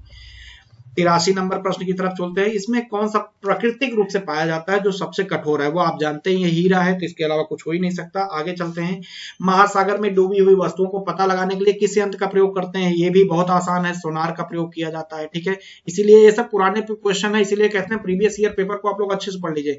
रामसर सम्मेलन किससे संबंधित है? सबसे पहले बता दें आर्द्र भूमि संरक्षण से संबंधित है। 2 फरवरी 1971 को हस्ताक्षरित किया गया था, रामसर पर हस्ताक्षरित किया गया था। 2020 में जो रामसर सम्मेलन हुआ है उसकी जो थीम रही है आर्द्र भूमि और जैव विविधता रही है, जैव विविधता। 2021 में जो सम्मेलन उसकी थीम रही है आर्द्र भूमि और जल। ठीक, तो आर्द्र भूमि 2020 की थीम क्या रही है? आर्द्र भूमि और जैव विविधता। 21 की आर्द्र भूमि और जल रही है। 2 फरवरी 1921 को हस्ताक्षरित किया गया था रामसर, ईरान में। अगले प्रश्न की तरफ आगे चलते हैं। अगला प्रश्न आपके सामने है। अगला प्रश्न है सूची 1 और 2 को सम्मिलित करना है। सूची 1 में विटामिन दिया है, कहां से उसका मिलता है, सोर्स दिया है। विटामिन के कहां से प्राप्त होता है लिखा हुआ है। ठीक है, विटामिन के कहां से मिलता है? ऐसे विटामिन डी दिया हुआ है, कहां से प्राप्त होगा? विटामिन ई कहां से? विटामिन सी कहां से? सबसे पहले आपको देखना चाहिए था विटामिन सी आपको मिलाना चाहिए था, क्योंकि सबसे आसान है नींबू। तो सी का आप क्या मिला लेते? 2। उसके बाद आप देखते कि उसके बाद कौन सा चरण है। ठीक, सॉरी यहां पे डी कर लीजिए, ये डी है, डी का 1 मिल रहा है, सॉरी डी का 3 मिल रहा है। 1 मिनट यहां पे फिर से लिख देते हैं। डी का जो मिल रहा है वो 2 मिल रहा है। ठीक है, नींबू। विटामिन सी किससे प्राप्त होता है? नींबू से। ठीक है, उसके पहले आप चलेंगे विटामिन ई जो है गेहूं के भ्रूण तेल से प्राप्त होता है, यानी सी के सामने हम 1 लिख सकते हैं। विटामिन डी हमको कहां से प्राप्त होता है? विटामिन डी जो है कार्ड यकृत तेल से हमको प्राप्त होता है। तो यहाँ पे आप जो ऑप्शन बी है उसके आगे 3 लिख सकते थे। और ये के लिए फिर बचा ही कुछ नहीं, अल्फा अल्फा घासों से प्राप्त होता है विटामिन के, क्योंकि ये समुद्र में घास पाई जाती है। ठीक है, तो ए के सामने आप क्या लिखेंगे? 4, यानी आपको आंसर लिखना था 4312। आइए आंसर देखते हैं। 4312 कोई है तो आपका आंसर हो जाएगा 4312, यानी डी आपका आंसर हो जाएगा। अगली तरफ आगे बढ़ते हैं। लाठी क्लब की स्थापना किसने की थी? लाठी क्लब की स्थापना बाल गंगाधर तिलक ने की थी। आपका आंसर सी सही है बिल्कुल। इनका जन्म 1856 में महाराष्ट्र में हुआ था। तो ध्यान रखिएगा, बाल गंगाधर तिलक ने लाठी क्लब की स्थापना की थी। अगला, ईश्वर के बारे में सोचने के लिए मेरे पास वक्त नहीं है, क्योंकि अभी इस धरती पर ही बहुत काम किया जाना है। उपरोक्त कथन किसका है? आपको बता दें स्वामी ईश्वर चंद्र विद्यासागर का है। आयोग ने भी यही आंसर माना है, बिल्कुल सही है। विधवा पुनर्विवाह इन्होंने अधिनियम इन्हीं के प्रयासों से आया था 1856 में, विधवा पुनर्विवाह अधिनियम 89। पूछ रहा है इलाहाबाद की संधि। देखिए यहाँ पे ये सब नहीं लिखा था, ये तो ऐसे लिख दिया है हमने गलती से। ठीक है, यहाँ पे लिखा है क्लाइव का पुनः आगमन। इसको क्या करना है? सबसे निम्नलिखित घटनाओं को कालक्रमानुसार यहाँ पे आपको लगाना है। तो देखिए क्लाइव का पुनः आगमन जो हुआ था 1765 में हुआ था। कब? 1765 में। इलाहाबाद की संधि भी 1765 हुई, क्लाइव के आने के बाद लेकिन हुई। बक्सर का युद्ध 1764 में हुआ था। वारेन हेस्टिंग भारत में 1772 में गवर्नर बनाया गया था। बाद में 1773 रेगुलेटिंग एक्ट के तहत 1774 में इसको क्या बना दिया गया था? गवर्नर जनरल बना दिया गया। तो सबसे पहला क्रम आप क्या लगाएंगे? बक्सर का युद्ध। बक्सर का युद्ध सबसे पहले होगा, उसके बाद क्लाइव का आगमन आप करा दीजिए, उसके बाद इलाहाबाद की संधि आप करा दीजिए, उसके बाद वारेन हेस्टिंग को गवर्नर, यानी 3124 जहां पे दिया होगा आपका आंसर बिल्कुल सही हो जाएगा। देखिए 3124 कहीं दिया है, बी ऑप्शन में दिया है, बिल्कुल सही है आपका आंसर। 90 नंबर प्रश्न पे हम लोग चल रहे हैं। दिया है इलाहाबाद की संधि, आपको बताना है कि सही है कि गलत है, मिलान करना है। तो देखिए आइए मिलान कर लेते हैं। इलाहाबाद की संधि कब हुई थी? हमने अभी आपको बताया कि इलाहाबाद की संधि 1765 में हुई थी। तो ए के सामने आपका क्या हो जाएगा? 4 हो जाएगा। एक्स ला चैपल की संधि, एक्स ला चैपल की संधि जो थी वो 1748 में हुई थी। 1748 में हुई थी। ठीक, कर्नाटक युद्ध में। तो बी के सामने आपका 3 हो जाएगा। उसके बाद ला बुर्दनासे ने, सॉरी ला बुर्दनासे से, सॉरी ने या इनके इसके द्वारा मद्रास पर अधिकार, यहाँ पे से हटाई दीजिए, ला बुर्दनासे द्वारा मद्रास पर अधिकार। ला बुर्दनासे जो था इसके द्वारा जो अधिकार किया गया था वो किया गया था 1746 में, यानी आपका सी के सामने 2 हो जाएगा। डुप्ले द्वारा, डुप्ले की पदच्युति की बात आती है तो 1754 में डुप्ले की पदच्युति हुई थी, यानी डी के सामने 1 आ जाएगा। तो 43-21 जहां पे होगा आपका आंसर वही हो जाएगा। तो आपको आंसर कहां पे मिल रहा है, बी पे। तो 43-21 बिल्कुल सही है आपका आंसर। अगला, रजनामा किस हिंदू, यहाँ पे हिंदू कर लीजिएगा, ग्रंथ का फारसी अनुवाद है रजनामा।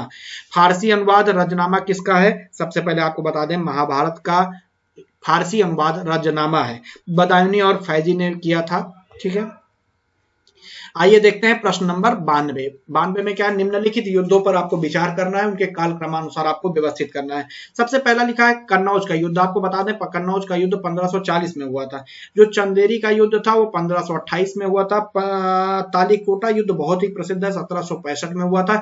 यहाँ पे चौसा का युद्ध दिया है 1539 में हुआ था। तो काल क्रमानुसार व्यवस्थित करना है। तो सबसे पहले आपका 28 दिख रहा है, यानी आपको लिखना है सेकेंड, यानी दूसरा नंबर। उसके बाद आपको क्या दिख रहा है, 39 दिख रहा है, यानी चौथा नंबर आपको लेना है, यानी IV लिखना है। उसके बाद आपको क्या लिखना है, 1540 यानी फर्स्ट लिखना है। उसके बाद 3 हो जाएगा, यानी 24-13 को आइए मिला लेते हैं, जहां पे हो जाएगा वही उत्तर हो जाएगा।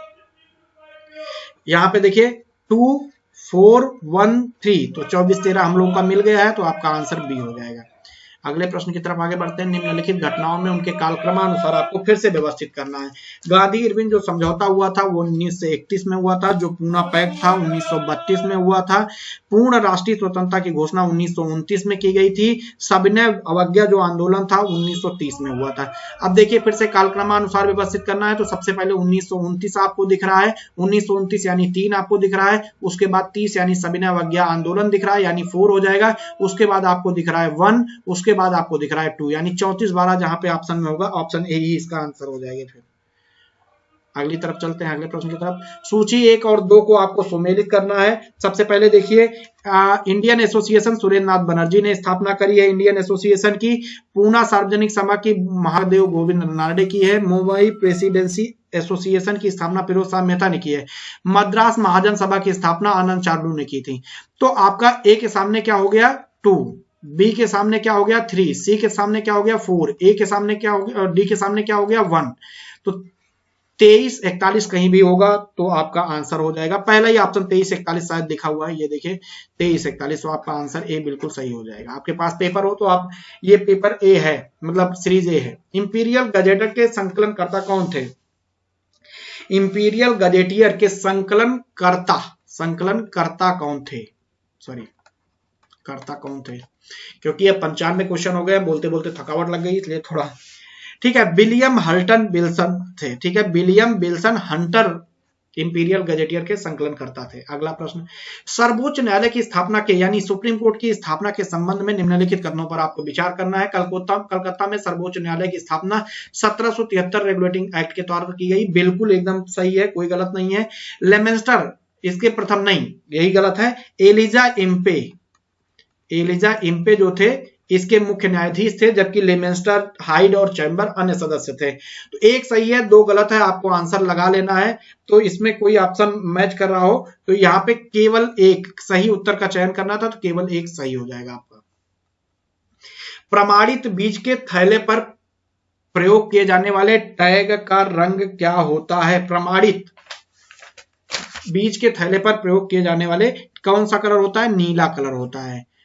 वैसे दिखता बैंगनी है लेकिन होता नीला है, उसको नीला बोलते हैं। ठीक है, निम्नलिखित में कौन सा एक सुमेलित नहीं है, सहकारिता आंदोलन, एम.के. गांधी, यही गलत है, सहकारिता आंदोलन के गांधी जी थे ही नहीं, तो आपका आंसर ए सही हो जाएगा बिल्कुल। ठीक है, अगले प्रश्न की तरफ आगे चलते हैं। निम्नलिखित में कौन सा उत्तर प्रदेश में सर्वाधिक फसल क्षेत्र के अंतर्गत सुमेलित नहीं है,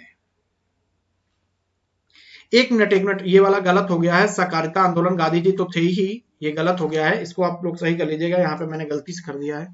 सहकारिता आंदोलन, ठीक है। यहाँ पे पूछा है कौन सा सही सुमेलित है, तो ये तो सही सुमेलित है ही नहीं है, सुमेलित पूछा है, हमने सही सुमेलित नहीं है कर दिया था। तो इटावा पायलट प्रोजेक्ट जो है, इटावा जो पायलट प्रोजेक्ट आपका है उसके अल्बर्ट मायर नहीं है, बाकी मतलब ये कि यही सुमेलित है। इटावा पायलट प्रोजेक्ट के अल्बर्ट मायर हैं, बाकी सभी सुमेलित नहीं है, ये भी नहीं सुमेलित है, ये भी नहीं सुमेलित है, ये भी नहीं सुमेलित है, ठीक है। तो इटावा पायलट प्रोजेक्ट अल्बर्ट मायर, यही आपका आंसर हो जाएगा, बी यही सही है, बाकी सब गलत है। आगे आगे चलते हैं। निम्नलिखित में कौन सा उत्तर प्रदेश के सर्वाधिक फसल क्षेत्र के अंतर्गत सुमेलित नहीं है?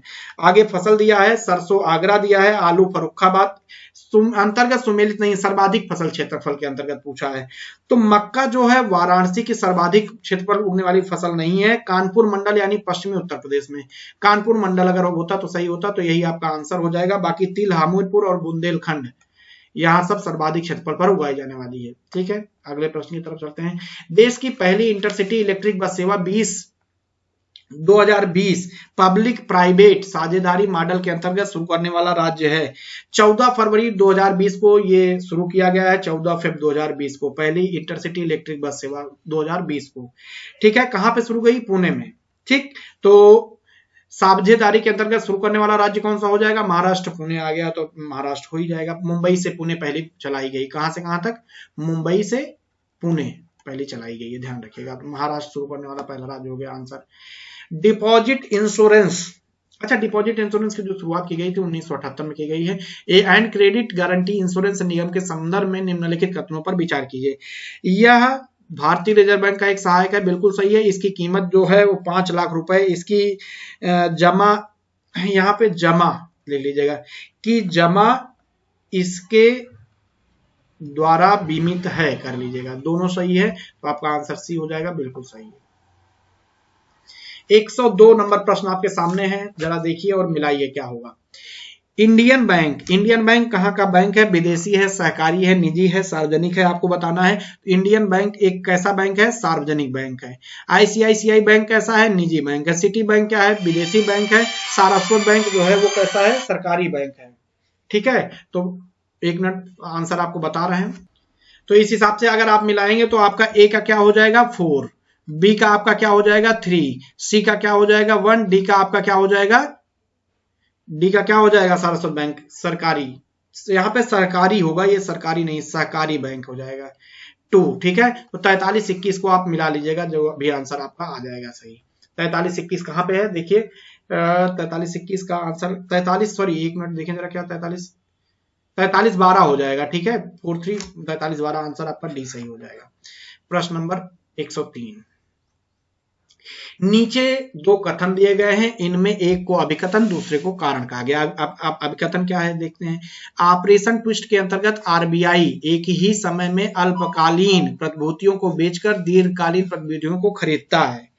आपको बताना है कि क्या ये सही है? बिल्कुल सही है, यही प्रश्न ऊपर आया था। इस ऑपरेशन का मुख्य उद्देश्य दीर्घकालीन निवेश को बढ़ाना है, बिल्कुल सही है। इस ऑपरेशन की शुरुआत जो की गई है 23 दिसंबर 2019 से की गई है, ठीक है। तो दोनों ऑप्शन सही है और व्याख्या भी सही है, तो आपका आंसर ए हो जाएगा। निम्नलिखित में से व्यवसाय का सामाजिक उद्देश्य क्या है? रोजगार सृजन, और क्या हो सकता है? यही आपका आंसर बेस्ट है, इसके अलावा कोई आंसर हो ही नहीं सकता। 2011 की जनगणना के अनुसार यहाँ पे लिखा हुआ है, जनगणना के अनुसार किस राज्य में नगरीकरण का स्तर सबसे निम्न है, आपको बताना है। देखिए आंध्र प्रदेश का जो नगरीकरण स्तर है वो 43.4 है, हरियाणा का 34.9 है, मिजोरम का 52% है नगरीकरण का स्तर, पश्चिम बंगाल का 31.9 है। तो इस हिसाब से पश्चिम बंगाल सबसे कम है, तो आपका आंसर हो जाएगा क्या? डी। 106, केंद्र शासित राज्यों में जारवा जनजाति का निवास। निम्नलिखित में आपको बताना है कि राज्य या केंद्र शासित राज्यों में जारवा जनजाति का निवास है। आइए देखते हैं किसमें है। यहाँ पे 4 ऑप्शन दिया है, तो आपको पता ही है कि अंडमान निकोबार है, बहुत बार पूछा गया है प्रश्न। ओगे है, सैम्पेन जनजाति है, जारवा है, सेंटलीज है, ये सब यहीं पे निवास करती हैं अंडमान निकोबार में। आपको 107 में 1 और 2 को सम्मिलित करना है। सूची एक तरफ खनन क्षेत्र दिया हुआ है, दूसरी तरफ खनिज दिया हुआ है। तो आपको बताना है गुर महिसानी किसके लिए प्रसिद्ध है? तो लौह अयस्क के लिए प्रसिद्ध है, यानी ए का 3 हो जाएगा आपका। उसके बाद तलचीर है, तलचीर किसके लिए प्रसिद्ध है? कोयला के लिए प्रसिद्ध है। तो बी का ऑप्शन आपके पास क्या हो जाएगा, 4 हो जाएगा। जादूगोड़ा दिया है, जादूगोड़ा किसके लिए प्रसिद्ध है, यूरेनियम के लिए, यानी सी का 2 हो जाएगा। उसके बाद जावर जस्ता के लिए प्रसिद्ध है, डी का 1 हो जाएगा। तो यहाँ पे 34-12 जहां पे आपका दिया हो इस तरह आप मिला लीजिए। 34-12 देखिए कहां पे दिया हुआ है आंसर, कहीं पे दिया है, सॉरी एक मिनट, 34-21 यहाँ पे 2-1 है, 12 नहीं 2-1, 34-21 कहीं दिया, ये सी ऑप्शन दिया है, तो आपका 34-21 हो जाएगा। भारत में मानसून की उत्पत्ति निम्नलिखित पवनों में किसके द्वारा होती है, आपको बताना है। जून और सितंबर में मानसून की उत्पत्ति होती है, किसके द्वारा होती है, तो दक्षिण पश्चिम मानसून द्वारा होती है, पवन द्वारा होती है। तो इसको आप आंसर बिल्कुल सही कर लीजिएगा। प्रश्न नंबर 9, कर्क रेखा भारत में कहां से गुजरती है, मैंने आपको एक शॉर्टकट बताया है, मित्र पर गमछा झार। बीच में रिकॉर्डिंग रोकी नहीं जा सकती, वैसे थक गए हैं, बहुत क्वेश्चन हो गए। मित्र पर गमछा झार, तो पूछ रहा है कर्क रेखा कहां से नहीं गुजरती, तो आप इस हिसाब से अगर लगाएंगे तो आपको कौन सा आ जाएगा, मणिपुर आंसर हो जाएगा आपका। ठीक, यहाँ पे मिजोरम है, त्रिपुरा है, बाकी आगे में मी आ ही नहीं रहा, आप इसको सही कर लीजिएगा। ठीक, बहुत बार बता चुके हैं आप लोगों को। सूची 1 और सूची 2 को सुमेलित कीजिए। आपके सामने देश है, उसकी राजधानी है। सबसे पहले देखते हैं म्यांमार की राजधानी क्या है, यंगून है, बिल्कुल सही है, यानी ए का क्या हो जाएगा आपके सामने 4 आ जाएगा। दूसरा है कंबोडिया, कंबोडिया की राजधानी नानपेन है, बी का आपके सामने 3 आ जाएगा। वियतनाम की राजधानी आपके सामने क्या आ जाएगी, हनोई।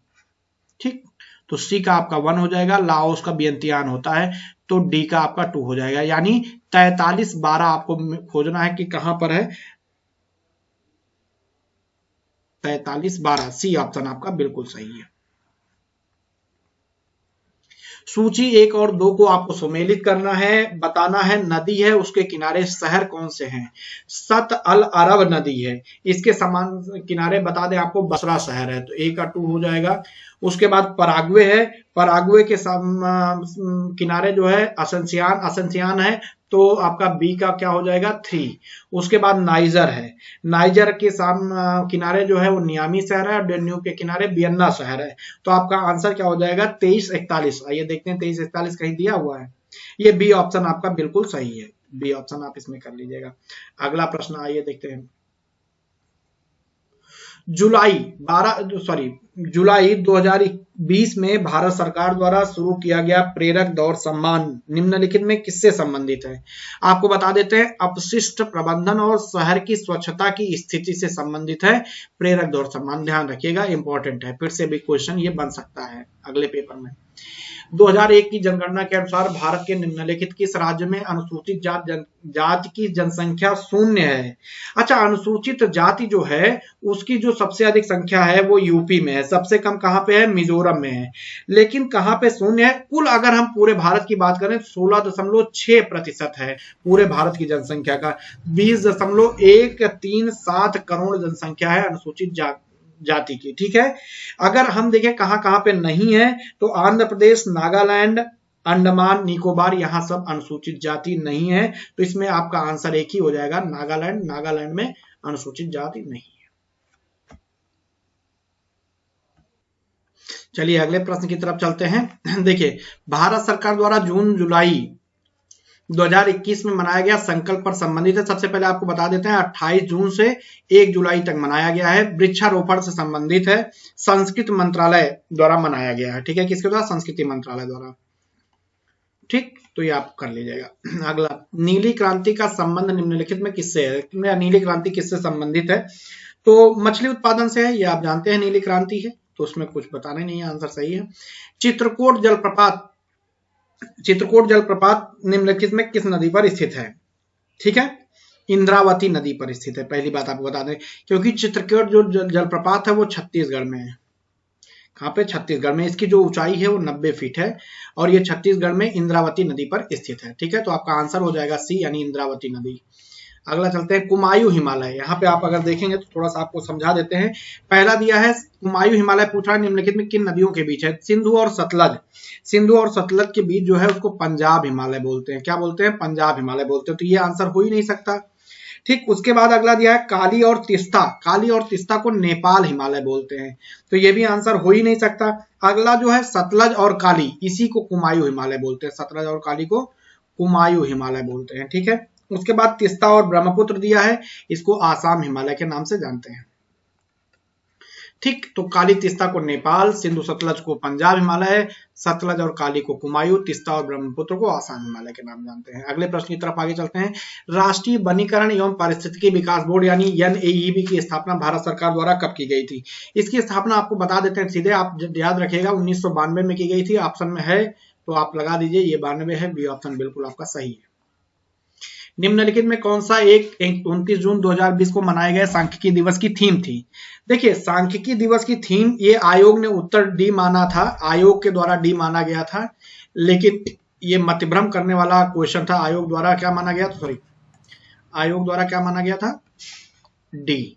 जबकि इसका जो थीम थी SDG 5 और SDG 3 थी, ठीक। हालांकि सतत विकास लक्ष्य सही है, SDG तक सही है, लेकिन 5-3 लिखा हुआ था, तो यहाँ पे इन्होंने सतत विकास लक्ष्य लिख दिया। लड़कों ने इस पे आपत्ति जताई थी, लेकिन आयोग ने डी माना है और वही मानेगा, क्योंकि गलत नहीं है, वो सही है। आगे चलते हैं। किस बॉलीवुड अभिनेत्री को 2020 में पद्म पुरस्कार प्रदान किया गया? अच्छा, पद्म श्री जो पुरस्कार है 141 कुल पुरस्कार दिए गए हैं, ठीक है। इसमें कंगना रनौत को मिला है, ध्यान रखिएगा। 2020 में किसको दिया गया? कंगना रनौत को दिया गया। अगला, जनवरी में 2021 में कितने पद्म भूषण पुरस्कार मरणोपरांत दिए गए हैं? ध्यान रखिएगा, 4 पुरस्कार मरणोपरांत दिए गए हैं। किसको किसको? एक थे जॉर्ज फर्नांडीज,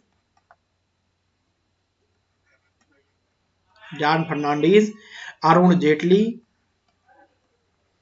सुषमा स्वराज और विश्वेश तीर्थ को दिया गया है। तो ये 4 लोग हैं जिनको मरणोपरांत प्रदान किया गया है 2020 का पद्म विभूषण, ठीक है। अगला, अंतरराष्ट्रीय ओलंपिक समिति, अगला प्रश्न है, अंतरराष्ट्रीय ओलंपिक समिति द्वारा किसे coaches life time achievement award 2019 से सम्मानित किया गया है? पुलेला गोपीचंद को इससे सम्मानित किया गया है, ध्यान रखिएगा। अंतरराष्ट्रीय मातृभाषा दिवस किस तारीख को मनाया जाता है? 21 फरवरी को अंतरराष्ट्रीय मातृभाषा दिवस मनाया जाता है, क्योंकि 20 फरवरी को क्या मनाया जाता है? गौरैया दिवस मनाया जाता है। 25 जनवरी को राष्ट्रीय मतदाता दिवस मनाया जाता है। 21 दिसंबर को ऐसा कुछ याद नहीं आ रहा है, ना है भी। अगली तरफ चलते हैं। प्रश्न नंबर 124। भारतीय नौसेना द्वारा जनवरी 2020 में शुरू किया गया ऑपरेशन वनीला किससे संबंधित है? ऑपरेशन वनीला जो है मेडागास्कर जो है, जो हमारा अफ्रीका है, अफ्रीका कॉन्टिनेंट पूर्व में ऐसे मेडागास्कर है, तो मेडागास्कर में आए हुए डायने चक्रवात के लिए शुरू किया गया था। तो आपदा प्रबंधन सबसे बेस्ट आंसर है, आपका आंसर हो जाएगा आपदा प्रबंधन। संयुक्त सैन्य अभ्यास अजय वरियर 2020 निम्नलिखित में किन देशों के बीच संपन्न हुआ? अजय वरियर पूछ रहा है, 13 से 26 फरवरी 2020 के बीच संपन्न किया गया था, मतलब, ठीक है। भारत और यूनाइटेड किंगडम के बीच, आपका आंसर सही है। अजय वरियर भारत और यूके के बीच होता है। एक भारत श्रेष्ठ भारत के संदर्भ में निम्नलिखित कथनों के संबंध में कौन सा सही है? पूछ रहा है आपका कि यह अभियान 10 से 28 फरवरी 2020 तक चला, बिल्कुल सही है। इसका उद्देश्य विभिन्न सांस्कृतिक गतिविधियों द्वारा राष्ट्रीय एकता को मजबूत करने के लिए किया गया है, बिल्कुल ये भी सही है। तो आपका आंसर हो जाएगा सी, यानी दोनों आपके सही हैं इसमें। 127 नंबर लिखा है कारपेट को कूल भाषा में, देखिए इसको अगर आप लिखना चाहेंगे तो कारपेट को कूल भाषा में कुछ लिख रहा है। अब आप देखिए सी, तो यहाँ पे टी देखिए इस तरह लिखा हुआ है CA कारपेट, आप इसको लिख लीजिए, फिर एक हम बता दे रहे हैं, बाकी आप कर लीजिएगा। यहाँ पे देखिए ये TCEAPR, देखिए ये वाला यहाँ पे ला रहा है, फिर उसके बाद यहाँ पे ला रहा है, ठीक है। उसके बाद ये यहाँ ला रहा है, यहाँ ला रहा है, इस तरह आप लिखेंगे, फिर यहाँ पे ये आ रहा है, फिर यहाँ पे ये आ रहा है, तो आपको जो आंसर मिलेगा सी ऑप्शन मिल जाएगा। आप करके देख लीजिएगा, इसी को उल्टा कर लीजिए, अगर आप करेंगे तो यही मिलेगा, क्योंकि एक बार L लिखेंगे, फिर आप N लिखेंगे, फिर इधर वाला ये उठाएंगे, फिर इधर वाला ये उठाएंगे, इस तरह से ये वाला ऑप्शन आपका सही हो जाएगा। अगला, एक रेलगाड़ी 3 मिनट विलंब से चल रही है, पूछ रहा है, ठीक है। एक रेलगाड़ी जो है 3 मिनट विलंब से चल रही है और आगे प्रत्येक मिनट 3 सेकंड विलंब होती जा रही है। बताइए रेलगाड़ी कितने मिनटों के बाद 1 घंटा 1 घंटा विलंब हो जाएगी, विलंब यहाँ पे लिख लीजिए, विलंब हो जाएगी। ठीक है, तो 1 घंटा विलंब करना है, तो 1 घंटा अगर हम देखते हैं तो उसको हमको सेकंड में बदलना पड़ेगा। तो अगर आप बदलेंगे 60 गुणे 60 करते चले जाएंगे तो 3600 सेकंड होता है 1 घंटे में। ठीक है, तो 3600 सेकंड है। अब क्या हो रहा है कि माइनस कर देना है कि 3 मिनट विलंब से चल रही है, 3 गुणे 60 कर देंगे और 3 सेकंड पीछे होती जा रही, तो ये कर देंगे। जब आप इसको सॉल्व करेंगे तो आपका उत्तर आ जाएगा 1140 और आपका 1140 मिनट आंसर हो जाएगा। अगली तरफ चलते हैं, प्रश्न की तरफ। किसी एक निश्चित कोण भाटा में एच ई को 41 लिखा गया है, एच ई को 41 लिखा गया है। ऐसे ही आप देख रहे हैं यस एच ई को 49 लिखा गया है, तो डेम किसके बराबर लिखा हो जाएगा या क्या लिखा जाएगा ये आपको बताना। तो देखिए इसमें क्या करना है, आपको इसको सीधा उल्टा ले लेना है। एच का अगर आप उल्टा देखेंगे तो यस होगा, ई का उल्टा देखेंगे तो वी होगा। कैसे उल्टा होता है, जैसे ए का जेड उल्टा होता है, ठीक। बी का क्या हो जाएगा, एक्स वाई जेड होता है तो वाई हो जाएगा। सी का क्या होगा, एक्स हो जाएगा। इस हिसाब से आप देखेंगे तो हस होता है, एच का हस होता है, इसको हम लोग हस पढ़ लेते हैं, यू पढ़ लेते हैं, यू से आसानी रहती है। तो अगर अब इसको आप जोड़ेंगे तो यस बराबर कितना होता है 19 और वी बराबर होता है 22, दोनों को जोड़ने के बाद आपका 41 आ जा रहा है। ऐसे एस एच ई को अगर देखेंगे, यस का उल्टा आपका क्या हो जाएगा, एच हो जाएगा। एच का उल्टा क्या हो जाएगा, यस हो जाएगा। ई का उल्टा क्या हो जाएगा, वी हो जाएगा। तो यानी अगर आप जोड़ेंगे तो यहाँ पे 8 प्लस 19 प्लस 22 बराबर 49 हो जाएगा। इसी हिसाब से अब आप इसको उल्टा कर लीजिए, इसका उल्टा टी का उल्टा क्या हो जाएगा, जी हो जाएगा। जी बराबर 7 होता है। एच का क्या उल्टा हो जाएगा, यस हो जाएगा। यस क्या होता है 19 होता है। ई का क्या हो जाएगा, वी हो जाएगा और यहाँ पे 22 आ जाएगा। एम का उल्टा क्या हो जाएगा, एन हो जाएगा। एन क्या होता है, 14 होता है। अब आप इसको जोड़ लीजिए, जोड़ने के बाद आपका उत्तर क्या आ जाएगा, 62 आ जाएगा। ठीक है, यदि 3 दिसंबर 2000 को रविवार था तो 3 जनवरी 2001 को कौन सा दिन होगा। सीधे आपको इसको कुछ करना नहीं, अगर आप सही सही से लगाए होते तो आ जाए। इसमें देख रहे हैं आप 3 दिन क्या बच रहा है, आपका 3 दिन शेष बच रहा है। तीनों सीधे ही आपको रविवार में जोड़ देना था तो आपका बुधवार आंसर आ जाता। ठीक है, अगला, स्वप्न का जैसा संबंध वास्तविकता से है उसी प्रकार मिथ्या का संबंध किससे है, आपको बताना है। स्वप्न का जिस हिसाब से वास्तविकता से मतलब कोई लेना देना नहीं होता, आप समझ रहे हैं। मिथ्या का उस हिसाब से कैसे हो सकता है, सत्य से हो सकता है। बिल्कुल सही आंसर है बी। 132 में मैं आपको जरा सा बना के बता देता हूं, कुछ इस तरह 132 नंबर प्रश्न है, क्योंकि बना नहीं पाए हम, तो आप देख लीजिए कुछ इस तरह प्रश्न था, इस तरह बना हुआ था। यहाँ पे लिखा था 7, यहाँ पे लिखा था 348, 348, यहाँ पे लिखा था 18 और यहाँ पे लिखा था 172 और यहाँ पे लिखा था क्वेश्चन मार्क, यहाँ का बताना था आपको, यहाँ पे लिखा था 40। अब आप इसको अगर सॉल्व करेंगे तो आसानी से सॉल्व हो जाएगा, इसमें कुछ है नहीं। ठीक है, चलिए सॉल्व कर लेते हैं फटाफट। देखिए 7 का अगर गुणे 2 कर देंगे, यहाँ पे 7 गुणे 2 कर देंगे प्लस 4 कर देंगे तो 18 आ जाएगा। ऐसे ही 18 गुणे 2 आप करके प्लस 4 जोड़ते जाएंगे, इसमें भी आप करिए 40 गुणे 2 करिए प्लस 4 जोड़िए, यानी यहाँ पे आपका आंसर क्या हो जाएगा 84 सीधे, यानी सी ऑप्शन आपका सही हो जाता। जो भी रहा हो सी ऑप्शन में 84 शायद था सी ऑप्शन में, तो आप इसको सही कर लीजिएगा।